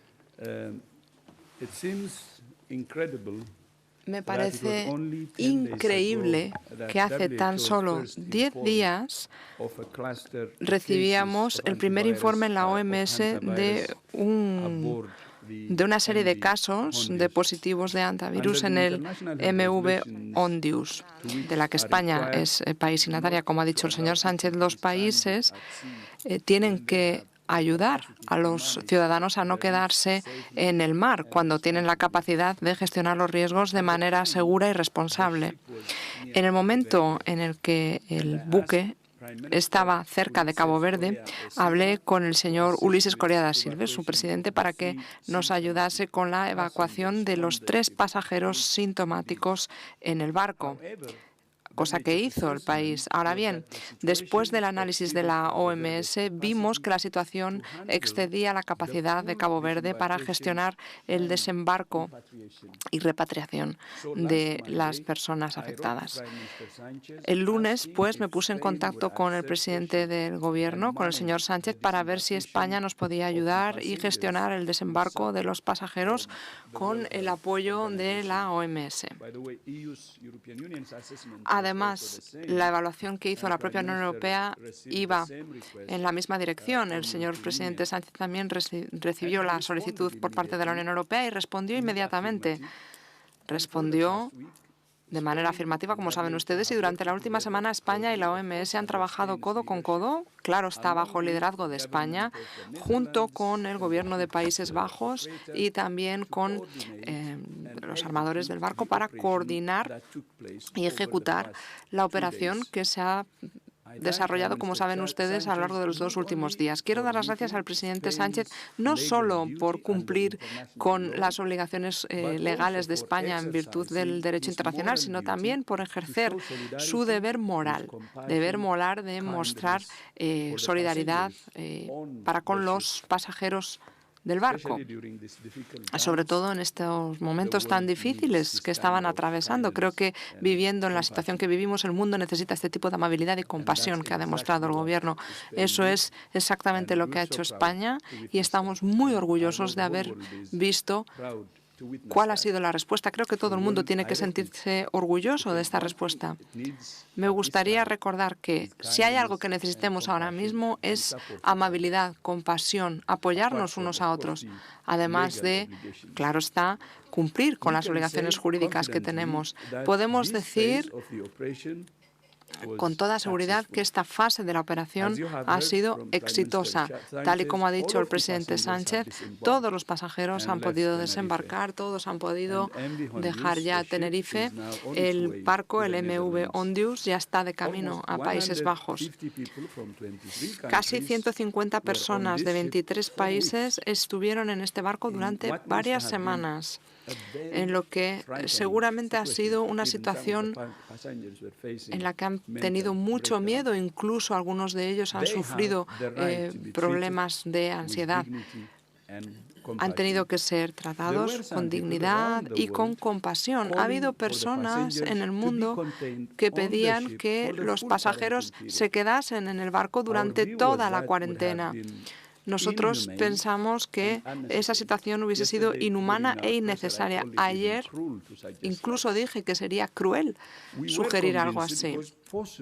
Estábamos convencidos de que era posible desembarcar a los pasajeros de manera segura para ellos y también para la población de Tenerife, de manera que pudiésemos respetar los derechos humanos de los pasajeros y de los tripulantes del barco. A lo largo de la semana pasada he estado en contacto también con el capitán del barco, el señor de Grogoski, y quiero darle las gracias a él, a su tripulación y a la empresa que gestiona el barco y a todos los pasajeros por todo lo que han hecho, por su actitud durante este tiempo.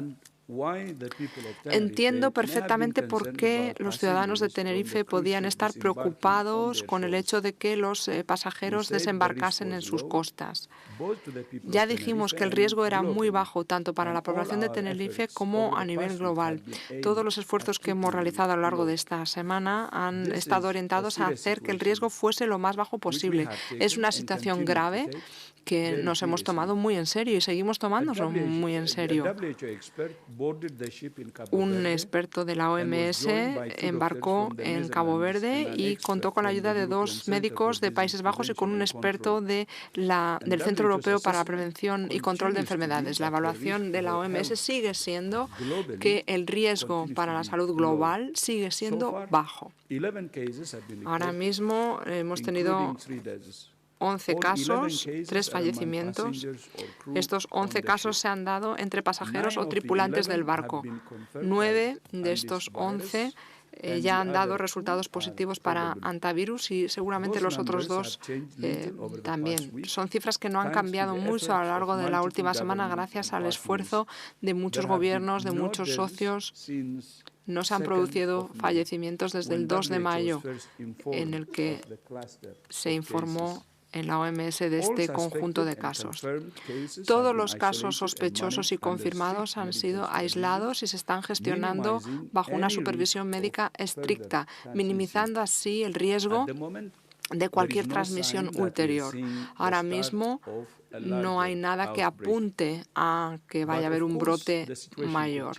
Pero claro, la situación puede cambiar y teniendo en cuenta que estamos ante un virus con un periodo de incubación muy elevado, es posible que podamos detectar más casos en las próximas semanas. Los países a los que se han repatriado los pasajeros son responsables ahora de supervisar y controlar la salud de esos pasajeros. La OMS ha conocido que ha habido algunos pacientes que tienen síntomas consistentes con el antivirus y estamos siguiendo muy de cerca estos informes que nos dan los países.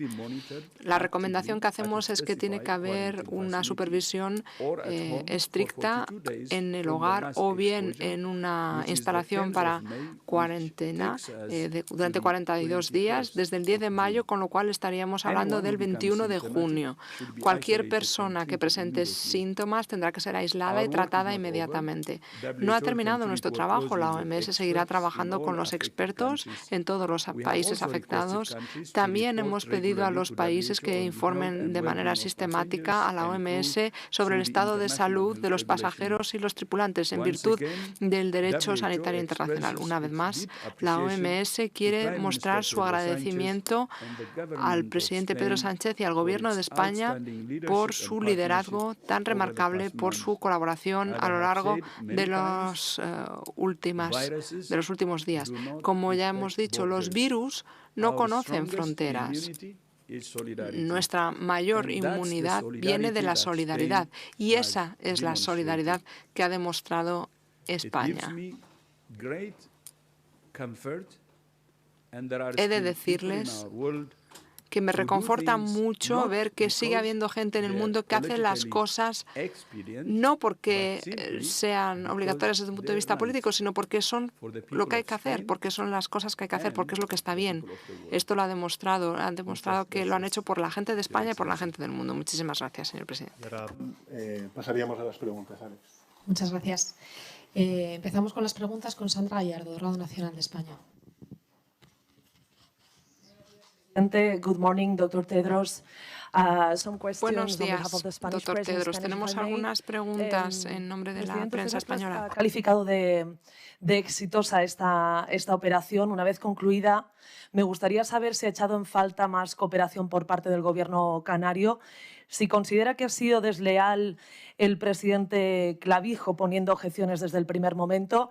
Y, doctor Tedros, presidente Sánchez, ¿qué pensaron, por curiosidad, qué pensaron ustedes cuando escucharon hablar al presidente canario como argumento de ratones nadadores?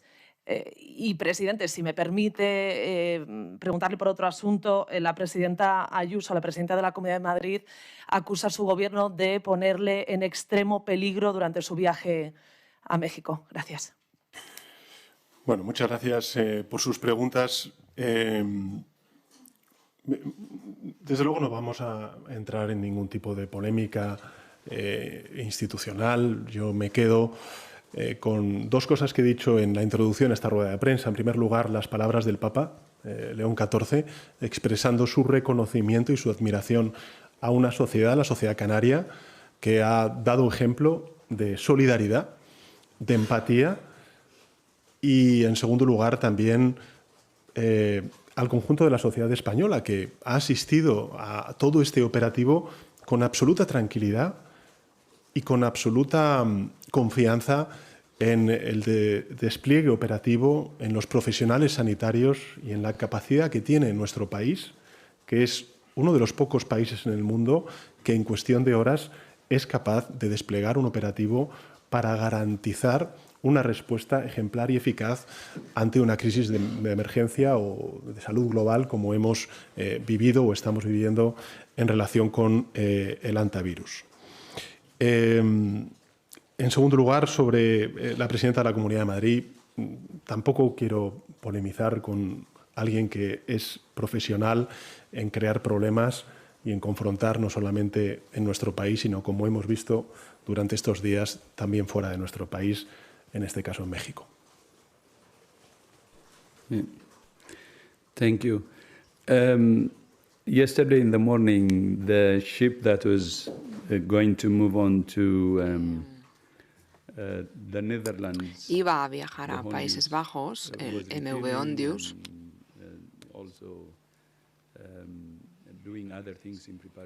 Se estaba preparando para el viaje y ahí tuvimos pues como un momento en el que no estábamos tan ocupados con el tema de la repatriación, con lo cual tuve la oportunidad de darme un paseo por la isla de Tenerife. Saben ustedes que el ejercicio físico es importantísimo. Yo todos los días intento llegar a los 10.000, 11.000 pasos. Así que, bueno, pues me di un paseo, como les digo, y hubo algunas personas que me reconocieron y la amabilidad que me demostraron fue tremenda.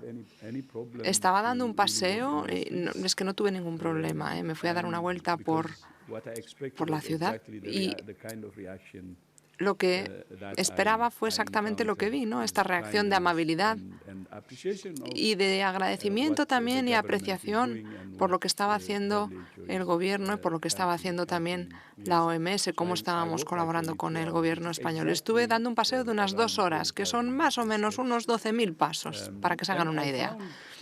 Y me pareció que Tenerife es una maravilla, pero no solo desde el punto de vista del paisaje, sino desde el punto de vista de su gente, cómo me trataron. Al final, la belleza de un lugar no es el lugar en sí, sino la gente que lo habita.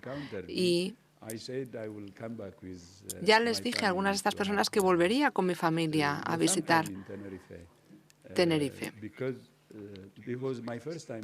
Era la primera vez que estaba en esta isla. No, obviamente no era la manera en la que me había gustado visitarla, pero esperamos poder volver y poder pasar más tiempo con esta gente tan amable. A lo mejor no se creen que estuve 2 horas paseando, pero es que sí, estuve 2 horas paseando y fue la verdad que una maravilla. Una maravilla el lugar y la gente. Es que no hubo ningún problema.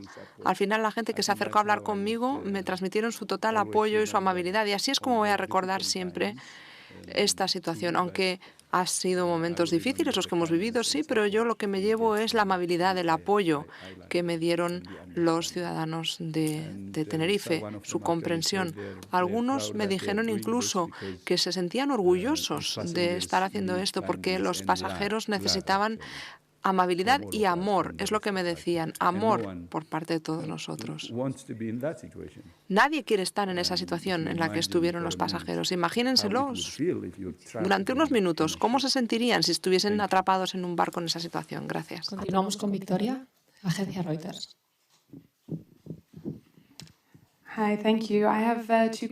Gracias. Tengo 2 preguntas para el doctor Tedros. Una tiene que ver con cómo se va a hacer el seguimiento de los pasajeros que desembarcaron antes de que se detectara el antivirus. Creo que eran 34.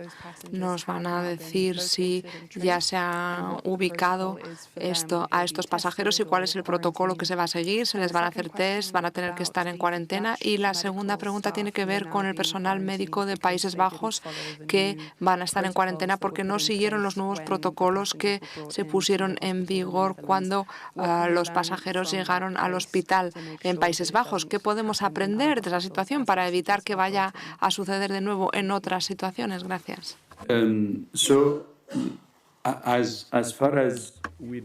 Por lo que sabemos, creo que los pasajeros que desembarcaron antes ya se han localizado.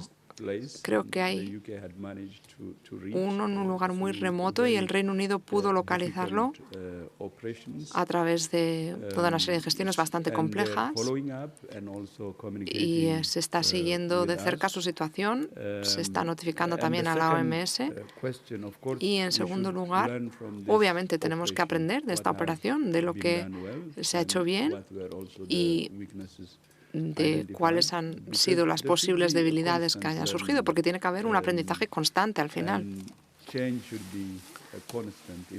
El cambio es una constante y la mejora también tiene que ser una constante.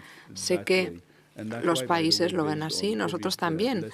Y además, basándonos en las lecciones que aprendimos durante la crisis del COVID, pues hemos intentado mejorar nuestros sistemas también, incluyendo también el acuerdo sobre pandemias, pero hay muchas otras iniciativas que hemos puesto en marcha después de las lecciones de la COVID y lo mismo en este caso. Seguro que podemos actualizar nuestros sistemas, recalibrarlos y preparar mejor al mundo para que podamos lidiar con estas situaciones. Telecinco. Sí, buenos días. Muchas gracias al doctor Tedros. Estos días estamos viendo tantos protocolos de seguridad como prácticamente países están involucrados en esta crisis sanitaria. Me gustaría saber si esa diferencia de protocolos que se están aplicando es un motivo de preocupación desde su punto de vista. Y al presidente Sánchez, enganchando de alguna manera con las respuestas que le daba a mi compañera Sandra, me queda la duda si cree usted que es necesario, tras la conversación que tuvo usted el pasado jueves con el presidente canario, con el presidente Clavijo, si cree que es necesario conversar de nuevo con él para intercambiar impresiones, dado que él sigue insistiendo en que su gobierno tenía razón a la hora de decir que había que reducir incluso más los riesgos. En otros asuntos de actualidad nacional me gustaría obtener su opinión, presidente Sánchez, sobre una imagen que contemplamos ayer en la celebración del Barça, en la rúa del Barça. Vimos al jugador Lamine Yamal ondeando una bandera de Palestina. Lamine Yamal, como todos sabemos, es un referente con muchísima influencia, muchísimos seguidores, y me gustaría conocer su opinión sobre ese gesto que hizo el jugador del Barça. Y en último lugar, si me permite, el caso Mascarillas ha quedado visto para sentencia. Me gustaría saber cómo ha asistido usted al desarrollo de ese juicio y una reflexión sobre unas palabras que pronunció el fiscal anticorrupción al decir que la corrupción estaba carcomiendo la democracia. Son palabras que el fiscal anticorrupción dijo en el marco de un juicio a uno de sus exministros. Me gustaría saber qué reflexión tiene que hacer al respecto. Y muchísimas gracias a los dos.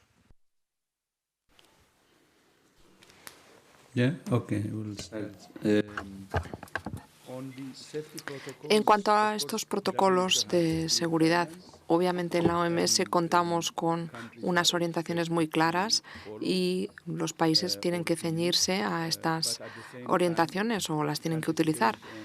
Pero los países, en función de sus propias evaluaciones, pueden realizar ajustes sobre esas orientaciones, porque a veces la situación específica de cada uno de ellos requiere que se lleven a cabo estos ajustes. Por otro lado, también está el tema de la soberanía. No solo los ajustes que se hagan en virtud de las especificidades locales, sino que tienen la soberanía. No podemos obligarles a que acepten nuestros protocolos. Nosotros les damos asesoría, les proporcionamos recomendaciones para que se ciñan a ellas y esperamos que sigan estas recomendaciones que emite la OMS. Gracias, Iñaki, por sus preguntas. En relación con la primera, nosotros encantados de seguir hablando y conversar y dialogar con una institución tan importante como es el Gobierno de las Islas Canarias, para el conjunto de la sociedad canaria y también, lógicamente, para el conjunto de la sociedad española. Pero sí quiero, de nuevo, resaltar, subrayar el reconocimiento explícito que ha hecho nada más y nada menos que el Papa a la solidaridad y a la empatía del pueblo canario, que evidentemente desde el Gobierno de España nos sumamos a ese reconocimiento, a ese agradecimiento, y recordar al conjunto de la sociedad española que el Gobierno de España lo que ha hecho ha sido seguir su manual de gestión de crisis que hemos también desplegado durante todos estos años, donde hemos tenido que hacer frente a crisis innumerables de todo tipo. En primer lugar, el rigor científico y, por tanto, el asesoramiento técnico, todas nuestras decisiones se han basado en ese rigor científico y en ese asesoramiento técnico. Y quiero reconocer además la profesionalidad y la calidad de todos ellos. En segundo lugar, la transparencia absoluta en la información. Ha estado, gracias además a los medios de comunicación, en conocimiento de los ciudadanos, nada más ser, digamos, gestionado y conocido por parte del Gobierno de España, por tanto, absoluta transparencia. En tercer lugar, lealtad institucional y finalmente la cooperación internacional, que hemos hecho a través de la Organización Mundial de la Salud, pero también con más de una veintena de países y, lógicamente, también con las instituciones comunitarias, que también agradezco su reconocimiento que hicieron explícito tanto la presidenta de la Comisión Europea como el presidente del Consejo en el día de ayer. Sobre la cuestión de Palestina, bueno, España ha reconocido el Estado de Palestina. España, desde el primer minuto, condenó los atentados de Hamás y, acto seguido, ha condenado el genocidio que se está perpetrando por parte de las autoridades israelíes en la Franja de Gaza.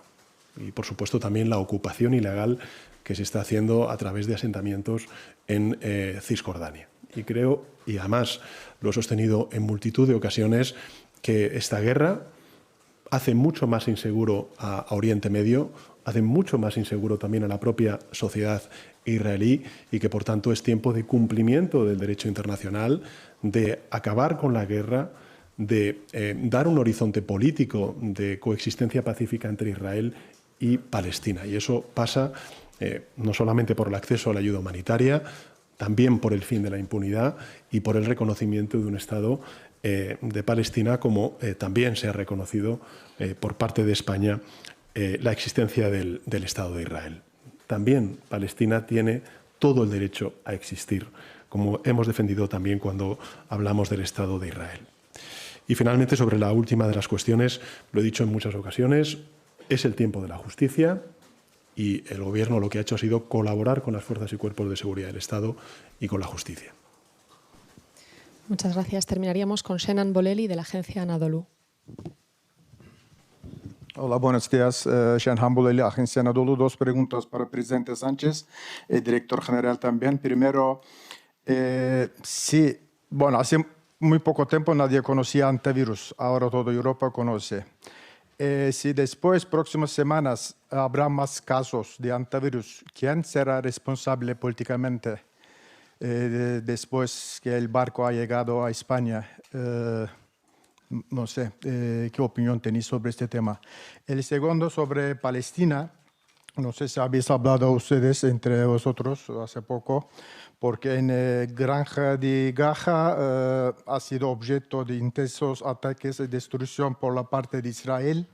La situación sanitaria ha llegado a punto crítico.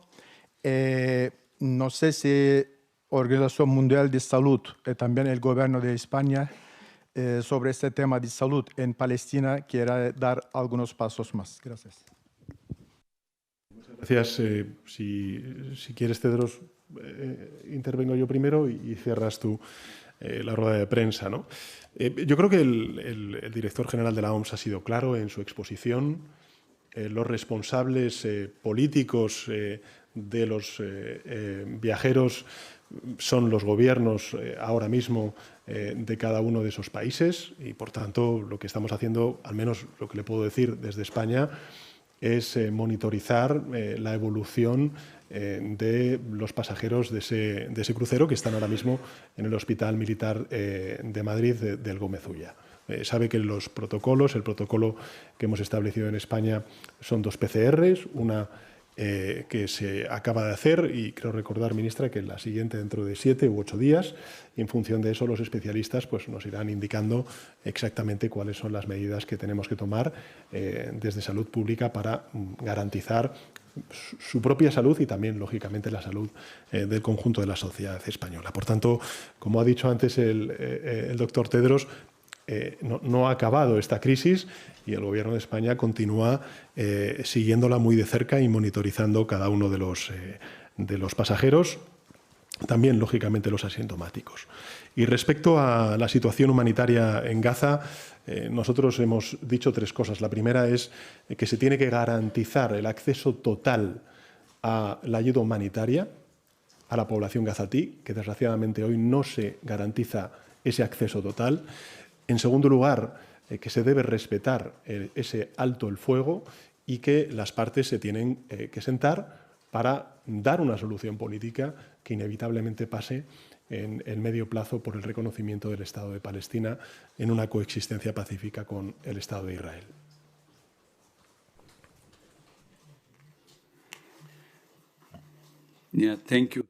Muchas gracias.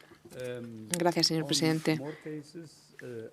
En cuanto a lo de que haya más casos, ya lo he comentado antes, seguramente haya más casos porque, como saben ustedes, el primer caso fue el 6 de abril y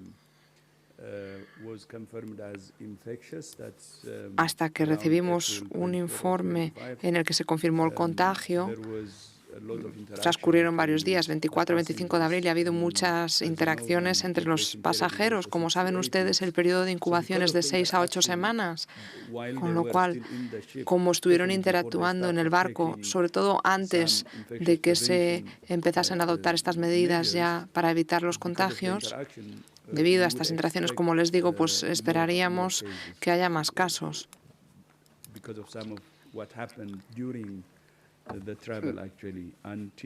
Precisamente porque durante ese tiempo no estaban las medidas preventivas. Después, a partir del 30 de abril ya había medidas de prevención, pero antes no. Los pasajeros ahora mismo se encuentran en sus países de origen. Tal y como ha dicho el señor presidente, ahora los países de origen son los que tienen la responsabilidad, son los que están poniendo en marcha todas las medidas de control.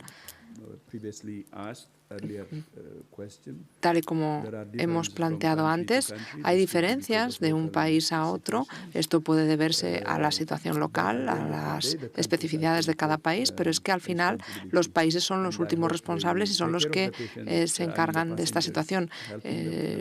Espero que puedan ayudar a los pasajeros de la mejor manera posible y también que puedan proteger al resto de sus ciudadanos. Eso es lo que esperamos en la OMS. Con respecto a Palestina, pues obviamente hay una mejora en cuanto al acceso a las evacuaciones de carácter médico y demás, pero la situación no es la que desearíamos porque todavía no hay un acceso total garantizado. Es lo que ha indicado el presidente Sánchez. Por ejemplo, en cuanto a los fármacos que tendrían que poder llegar a Gaza, y también los camiones tendrían que ser unos 600 al día, pero no está ocurriendo, no está pasando, con lo cual tendría que haber una mejora en ese sentido también en cuanto a la cantidad de ayuda que puedan recibir los ciudadanos gazatíes. Y es algo que tendría que poder llegar cada día, ¿no? La cifra que manejamos es de unos 600 camiones. Otro problema es que cuando aumenta el número de camiones que llegan a la franja, pues hay algunos que llevan cosas que van a vender, pero muchos ciudadanos gazatíes no pueden pagar por estas cuestiones. Lo que necesitamos es llevar ayuda humanitaria para que las personas puedan acceder a esta ayuda que necesitan, con lo cual sí que hay una cierta mejoría, pero la situación todavía no es la que desearíamos. No hay un acceso total. Sigue planteando un desafío esta situación y, como saben ustedes, hay que tener en cuenta también el estado de las infraestructuras, el sistema sanitario, los hospitales ahora mismo es que han desaparecido, con lo cual eso es otro problema. Estamos rehabilitando las instalaciones, intentando garantizar que las personas que necesitan asistencia sanitaria la puedan recibir. Esa es nuestra prioridad ahora mismo.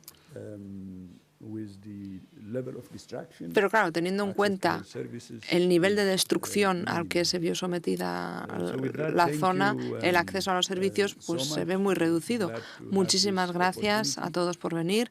Estoy muy contento de tener la oportunidad de dirigirme a ustedes y una vez más quiero dar las gracias a España, sobre todo al presidente del Gobierno, al señor Pedro Sánchez, por su liderazgo tan remarcable, por su coordinación. su cooperación. Este es el modelo a seguir y espero que otros países aprendan del ejemplo de España, no solo por la obligación de cumplir las normas, sino también por la compasión, la solidaridad que ha demostrado España. Y es algo que quiero repetir de nuevo. Vivimos en un mundo que se encuentra en una situación peligrosa, muy dividido, y creo que lo importante a día de hoy es que seamos amables unos con otros, que nos cuidemos. Así que gracias de corazón, señor presidente. Estamos muy orgullosos de España, muy orgullosos de usted. Muchas gracias. Muchas gracias. Bueno, pues hasta aquí la rueda de prensa del presidente del Gobierno y el secretario general de la OMS después de la reunión que han mantenido esta mañana en la Moncloa. Sánchez ha defendido, lo han escuchado, la decisión de permitir que el crucero fuera a Canarias. Ha dicho que el mundo no necesita más egoísmo y también ha defendido su gestión de la crisis del antivirus. Ha calificado el operativo de éxito. A preguntas de los periodistas, Sánchez no ha querido entrar en polemizar con Clavijo y Ayuso por sus recientes declaraciones. Tedros ha agradecido a España la ayuda y cree que hubiera sido cruel e inhumano dejar a los pasajeros en el barco todas estas semanas de cuarentena. Entiende la preocupación de la población canaria, pero insiste en que el riesgo era bajo y reconoce que es probable que haya más casos, que esta crisis no ha terminado, aunque insiste en trasladar un mensaje de tranquilidad. No esperan que vaya a más este brote. Les hemos ofrecido en directo pues esta rueda de prensa y ahora vamos a estar en algunos de los escenarios clave de esta crisis. Arrancamos en el Hospital Gómez Ulla de Madrid, donde ha pasado su primera noche. El español que ha dado positivo está en aislamiento a la espera de una segunda PCR. Nos vamos hasta allí con María Lladró para que nos cuente. María, buenos días.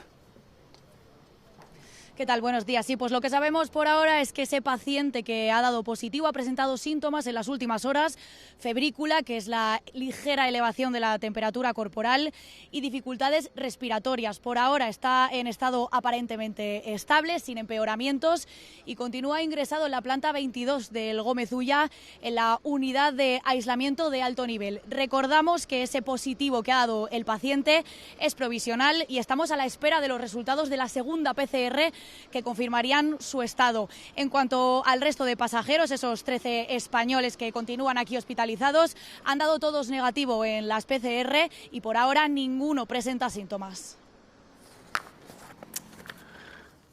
Vamos a hablar en los próximos minutos con Antoni Trilla, que es jefe de Medicina Preventiva y Epidemiología del Hospital Clínic de Barcelona. ¿Qué tal? Muy buenos días.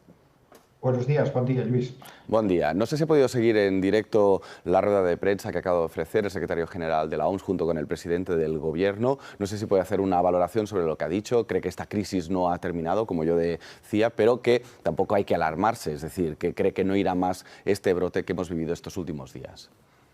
No la he podido seguir entera, pero he visto los últimos minutos aquí con vosotros y el resumen final yo creo que ha sido el que puede realmente dar la idea de la situación. Era una situación de un brote inusual que ha supuesto una crisis y está suponiendo una crisis, digamos, a nivel internacional, pero no una emergencia de salud pública como fue la COVID, por ejemplo.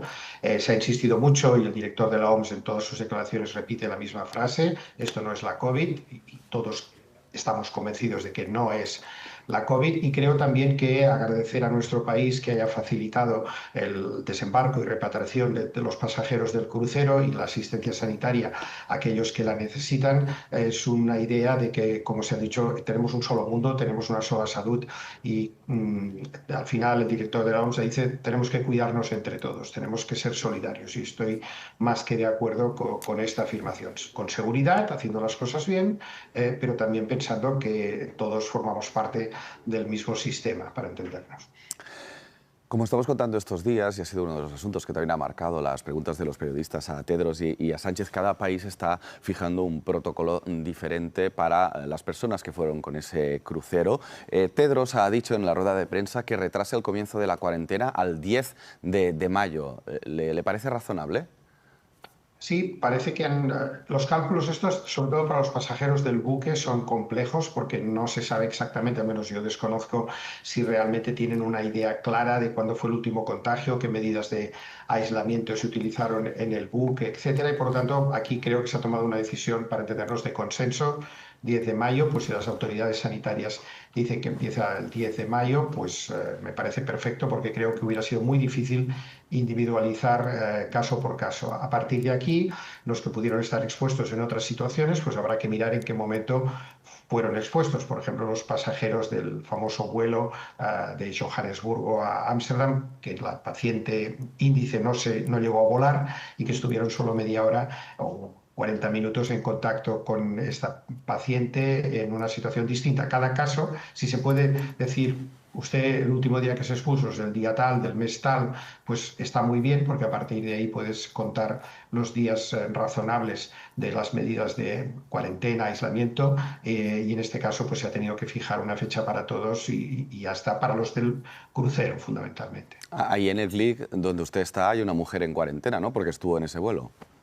Sí, exactamente. Una persona que fue en contacto asintomático, en perfecto estado general, y que siguiendo estos protocolos que se han comentado, pues colabora extraordinariamente con el equipo médico que la está no atendiendo, porque no es una paciente, sino simplemente sometiéndola a la vigilancia de qué tal se encuentra, toma de temperatura, y se realizó ya una primera PCR que hace unos días, este fin de semana, que fue negativa, y estamos pendientes de seguir la evolución hasta que tengamos la segunda PCR, que en este caso el protocolo original de este tipo de contactos marca que es el día 7, y después esperamos que, tal como se ha comentado también, se vayan adaptando quizá a las circunstancias, a las personas, el tiempo de aislamiento, número 1, y sobre todo las condiciones de este aislamiento, que como se ha comentado, creo, en la rueda de prensa, nos me ha parecido ir una mención, cada país es soberano, por decirlo así, de seguir las recomendaciones de la Organización Mundial de la Salud, pero también de adaptarlas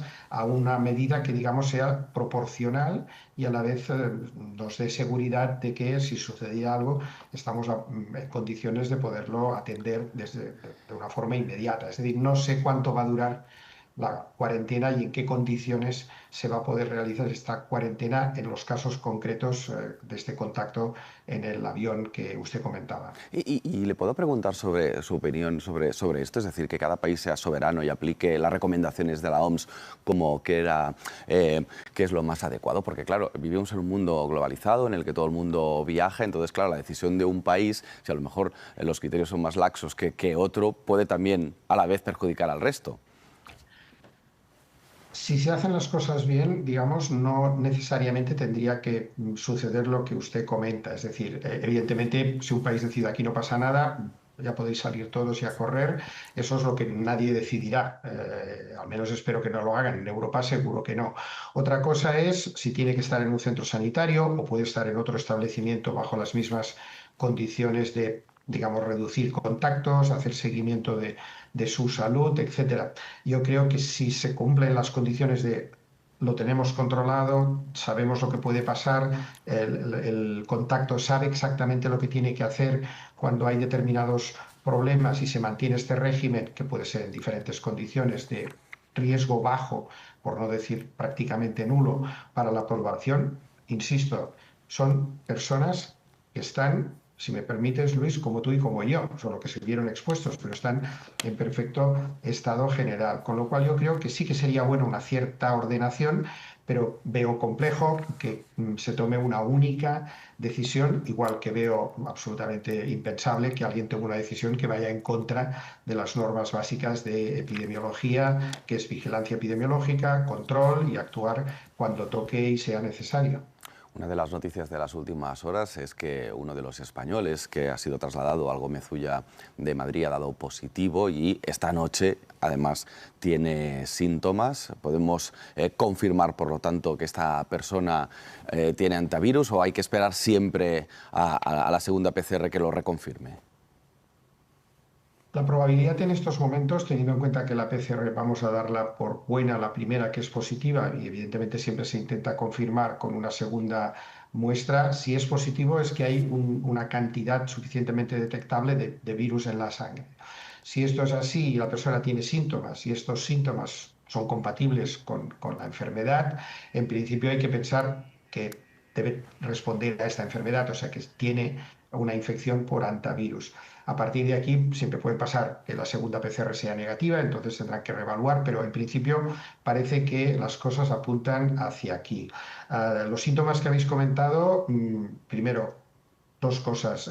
Es la evolución que puede no llegar a ser una enfermedad grave, aunque hay que estar muy preparado para que pueda serlo. Es decir, puedes tener síntomas respiratorios, pero que no requieran, por ejemplo, un soporte muy intensivo. Ojalá esta persona tenga toda la suerte del mundo y no desarrolle una enfermedad grave, pero en el peor escenario que hay que plantear, que sí que desarrollar una enfermedad grave, hay dos cosas que hay que tener muy en cuenta y que son favorables. Uno, está en un centro absolutamente capacitado para hacer el tratamiento o las medidas de soporte necesarias de la mayor tecnología de la que se dispone lo antes posible. O sea, está ahí, no está en un crucero que tardará 5 o 6 días en ser evacuado y esto significa un posible deterioro. O sea, está acogido, si me permite la palabra, no a tiempo, casi antes de tiempo, con lo cual cualquier cosa que se pueda hacer se hará precozmente, y esto, siempre teniendo en cuenta que la medicina no es una ciencia exacta, le da muchas más probabilidades de que incluso que la enfermedad fuera grave, que insisto, esperemos y deseemos que no lo sea,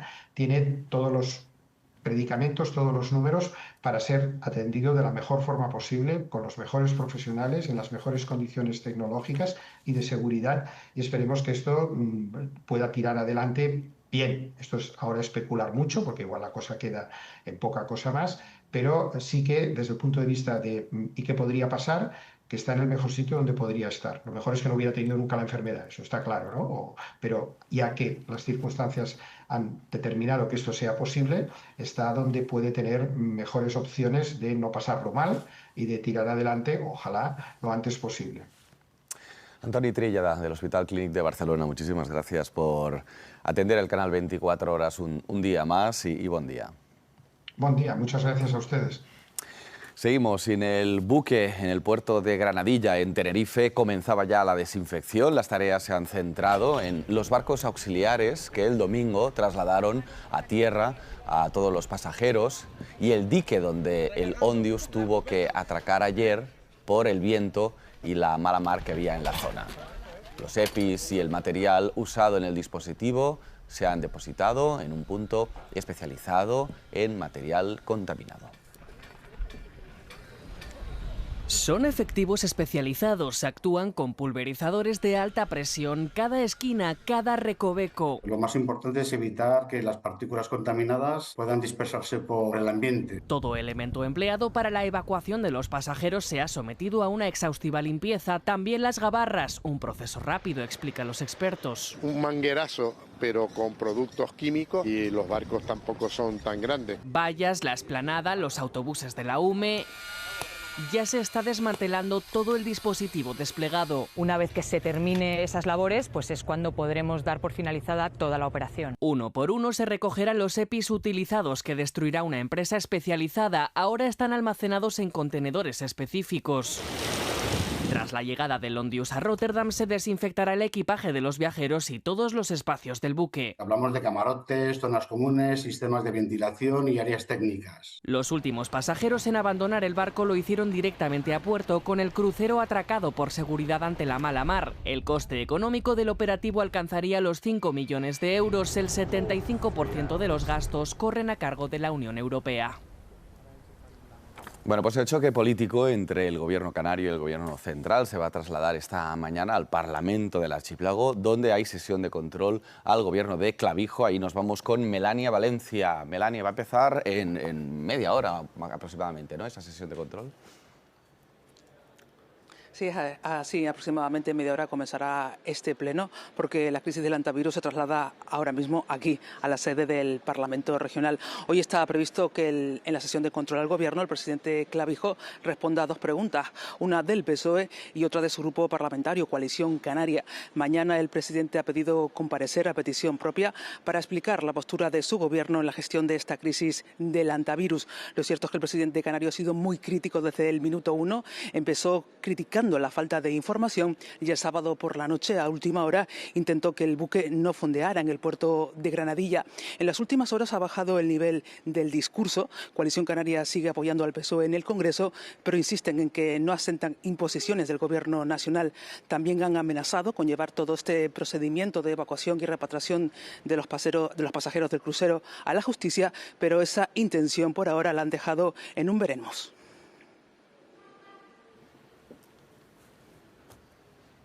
Gracias, Melanie. Nos vamos también al Palacio de la Moncloa, donde a partir de la 1 de la tarde se ha convocado la rueda de prensa posterior al Consejo de Ministros y donde va a comparecer previsiblemente la ministra de Sanidad. Habrá seguramente muchas preguntas para ella sobre la crisis del hantavirus y la gestión. También tendrá que hablar de esto esta tarde en el Senado, donde le van a preguntar. Pero hemos visto hace un momento la comparecencia junto al secretario general de la OMS, el presidente del Gobierno, Pedro Sánchez, que también le han preguntado por las polémicas precisamente con Fernando Clavijo, el presidente canario, con Ayuso. Vamos a repasar con Daniel Luis qué ha dicho Sánchez. Daniel. ¿Qué tal? Pues ambos, tanto el presidente del Gobierno como el director general de la OMS, han coincidido en señalar en su diagnóstico sobre el desembarco del crucero en Tenerife, que ha durado unas 48 horas. Se apuntan al éxito, dicen, de la operación. Es un proceso que Tedros Adhanom ha seguido muy de cerca allí en el propio territorio canario, en el puerto de Granadilla, y asegura que España ha mostrado su liderazgo y también su amabilidad y su cooperación. Y Sánchez ha sacado pecho, ha dicho que han dado una respuesta ejemplar y rápida en cuestión de horas y que han acudido a la llamada de auxilio de la OMS frente a otros que apostaban por ignorar esa llamada de la Organización Mundial de la Salud. Ha señalado también la solidaridad del pueblo canario en esta crisis. No quiere entrar, dice, en polémicas institucionales con el gobierno de las islas y dice que su respuesta, la respuesta de Moncloa, era una responsabilidad legal y también una cuestión de salud pública. También se ha referido el director general de la Organización Mundial de la Salud a esta crisis del hantavirus. Asegura que debe haber una supervisión estricta mínimo hasta el 21 de junio, que previsiblemente no habrá un brote mayor del que hay ahora mismo, pero que podría haber más casos de los que hay ahora. ¿Por qué no vamos a ayudar a quienes lo necesitan si está en nuestra mano? Era nuestra responsabilidad legal. En segundo lugar, porque es nuestra obligación moral. Con 150 familias de turistas y trabajadores que estaban pasando el peor momento de sus vidas, también compatriotas españoles. Se atisbaba el fin de semana y ayer se confirmó. El PP se retira de esta batalla. La ofensiva la iniciaron la semana pasada hablando de caos, de un gobierno fallido y pidiendo apartar a la ministra de Sanidad, pero ha ido perdiendo fuerza hasta que ayer incluso evitaron hablar del tema en la rueda de prensa y el portavoz del partido solo habló de hantavirus a preguntas de los periodistas e incluso entonces eludió valorar la operación desembarco. Se remitió a las críticas iniciales por una descoordinación entre las administraciones. Sí que habló de esa operación el presidente gallego, Alfonso Rueda, y además para elogiar la gestión buena y seria, decía, del Gobierno, unas palabras que aquí varios cargos populares han evitado valorar. Y sobre el presidente canario, con el que gobiernan en coalición en las islas, el PP mantiene su apoyo, pero evita comentar su teoría de que ratones infectados pudieran llegar a Canarias. El buque está ya lejos de Tenerife, pero el choque político continúa. El presidente canario acusa al gobierno de intentar ridiculizarle al mostrar su preocupación por si las ratas podían nadar hasta el puerto. En una conversación que la ministra decidió hacer público, un mensaje de la conversación privada que manteníamos con toda absoluta lealtad, bueno, pues ha intentado sacar las caras. Con informes técnicos, Sanidad aseguró que la inspección del Ondius descartó la presencia de roedores. Los científicos coinciden además en que esa especie no puede nadar. No sé cuántas muestras de ignorancia supina tenemos que aguantar del señor Clavijo a estas alturas del operativo. El Partido Popular apoya al presidente de Canarias. Que nos parece muy razonable que el señor Clavijo, como cualquier otro presidente de comunidad autónoma, exija información y exija coordinación. Los socialistas creen que el Ejecutivo ha dado una lección al PP que ha hecho, dicen, lo que mejor sabe hacer. Hablar mucho de caos y de ruido y alimentar los bulos. Críticas también desde Sumar. Entienden cualquier crisis como un vector para golpear al gobierno. Gobierno que según Vox ha intentado poner una cortina de humo con el despliegue en Canarias. Para tapar la corrupción, para tapar los casos, los escándalos del gobierno de Pedro Sánchez. Y pone en duda el criterio de la Organización Mundial de la Salud. Con el paso de los días empiezan a aparecer nuevos positivos y sintomáticos. La primera en mostrar síntomas tras desembarcar del crucero es la que más preocupa en este momento, una mujer francesa. Elle s'est dégradée dans la nuit et elle est positive al hantavirus. Se encontró peor durante la noche y dio positivo en hantavirus. Comenzó a tener síntomas en el traslado de Tenerife a París. Ahora la ministra de Sanidad francesa dice que temen por su vida. El otro positivo confirmado tras salir del barco está en Estados Unidos. La gobernadora de Nueva York dice que se preparan para el peor escenario. Hay 3 neoyorquinos entre los repatriados y no saben aún dónde pasarán la cuarentena. They can decide whether they want to do that in Nebraska or come back and make other accommodations. Allí han trasladado a otro pasajero sintomático y a su contacto estrecho a Atlanta, a la unidad de enfermedades comunitarias graves. One is undergoing treatment and the other one is undergoing further evaluation and monitoring. Están a la espera de saber si también son positivos. El resto siguen en Nebraska. En Alemania, tras un chequeo en Frankfurt, han trasladado ya a cada uno de los 4 repatriados a su región. Dicen que todos son asintomáticos y que no era necesario retenerles allí. Y en Países Bajos han pasado del laxo protocolo de traslado a tomar medidas de prevención más estrictas. Hay 12 trabajadores de un hospital a los que se les va a imponer una cuarentena de 6 semanas después de algunos errores con las muestras de sangre y orina de una persona contagiada. Bueno, pues contábamos el caso de Francia, donde sigue en cuidados intensivos la mujer que dio positivo, y vamos a ver la última hora con Mavi Doñate sobre este caso. Mavi, cuando quieras, buenos días. ¿Qué tal? Buenos días. Pues aquí en este hospital Bichat, muy pendientes de la evolución de esta mujer desde ayer por la tarde, porque de momento no tenemos otro parte, otra novedad. Su estado es grave, está en cuidados intensivos, en reanimación, aunque, dijo ayer la ministra de Sanidad en X, su estado, su condición es estable. El propio director de la OMS, el director general, dijo que su estado era crítico, así que, como decimos, vamos a ver cómo evoluciona en las siguientes horas. En este hospital, en el que también están los otros 4 franceses que fueron repatriados el domingo, que llegaron directamente aquí, que están en estricto aislamiento en habitaciones con presión negativa y a los que se les va haciendo PCRs. De momento los resultados son negativos, pero tendrán que estar al menos 2 semanas. Quizá la novedad aquí en Francia de las últimas horas es el endurecimiento de la cuarentena de 42 días, esto no cambia, para los casos de contacto, concretamente para los 8 franceses que el pasado 25 de abril cogieron el vuelo que iba de Santa Elena a Johannesburgo, ese mismo avión en el que viajaba la ciudadana holandesa que después dio positivo, recordemos, falleció. Para las autoridades sanitarias esos casos son de alto riesgo.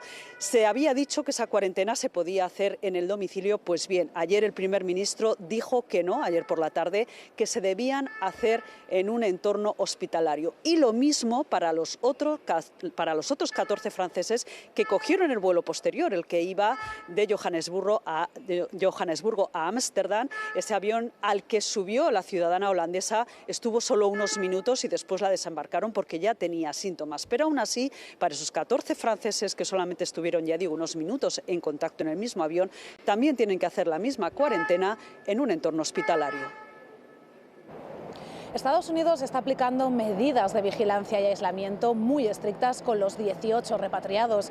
16 están en Nebraska, 15 permanecen en la Unidad Nacional de Cuarentena, no tienen síntomas, están en habitaciones individuales y se les hacen controles 2 veces al día. El seguimiento puede durar hasta 42 días, aunque podrían completarlo en casa si siguen sin síntomas y pueden aislarse de forma segura. El otro pasajero en Nebraska está en la unidad de biocontención tras un positivo débil en PCR, y otros 2, una pareja, ha sido trasladada a Atlanta para repartir capacidad médica porque uno de ellos sí tiene síntomas. Las autoridades trasladan calma, pero con prudencia insisten en que no debe compararse con el COVID y en que el riesgo para la población general sigue siendo muy bajo. El Ondius ya navega en dirección a Rotterdam tras salir ayer a última hora de la tarde de Tenerife, una travesía con una duración prevista, según la naviera, de 5 días y al término de la cual la treintena de tripulantes que han tenido que quedar a bordo para gobernar el barco tendrá que hacer su cuarentena. Mientras, anoche llegaban ya los 2 vuelos fletados por Países Bajos con los últimos pasajeros y tripulantes, el primero de ellos con 22 personas a bordo, 19 de ellas tripulantes, y en el segundo vuelo quienes venían venían eran los 6 pasajeros que inicialmente iban a haber ido directamente hacia Oceanía, que es su destino final, pero que se desvía aquí y tendrán que hacer aquí al menos una parte de la cuarentena. Si continúan asintomáticos, lo antes posible se dirigirán hacia Oceanía. Sigue la polémica por el viaje de Isabel Díaz Ayuso a México. Ya de vuelta en España, la presidenta madrileña ha acusado al gobierno de haberla dejado abandonada y de poner su vida en riesgo, ha dicho textualmente. Desde la Moncloa aseguran que Díaz Ayuso no pidió ayuda en ningún momento. Volvemos al Palacio de la Moncloa con Daniel Luis. Daniel.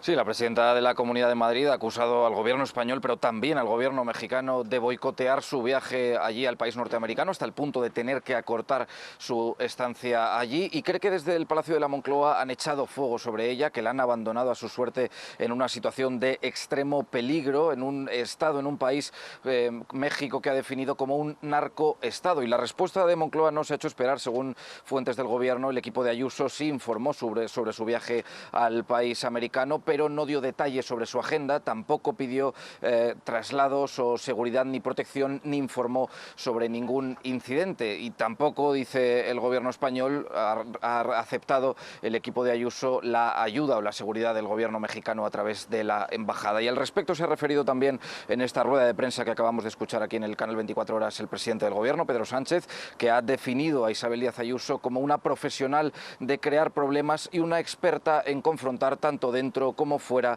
de las fronteras españolas, dice. El gobierno de México y el gobierno de España ha puesto en peligro, bueno, a mi equipo y a mí, en un país sumido por la violencia. Hemos tenido que cortar y desaparecer. Y si no es porque nos han protegido y nos hemos buscado la vida, podríamos haber tenido cualquier problema. ¿Qué hubiera dicho el gobierno si hubiera sido el señor Illa o si ese boicot lo hubiera hecho el señor Milei? Tampoco quiero polemizar con alguien que es profesional en crear problemas y en confrontar no solamente en nuestro país, sino, como hemos visto durante estos días, también fuera de nuestro país, en este caso en México.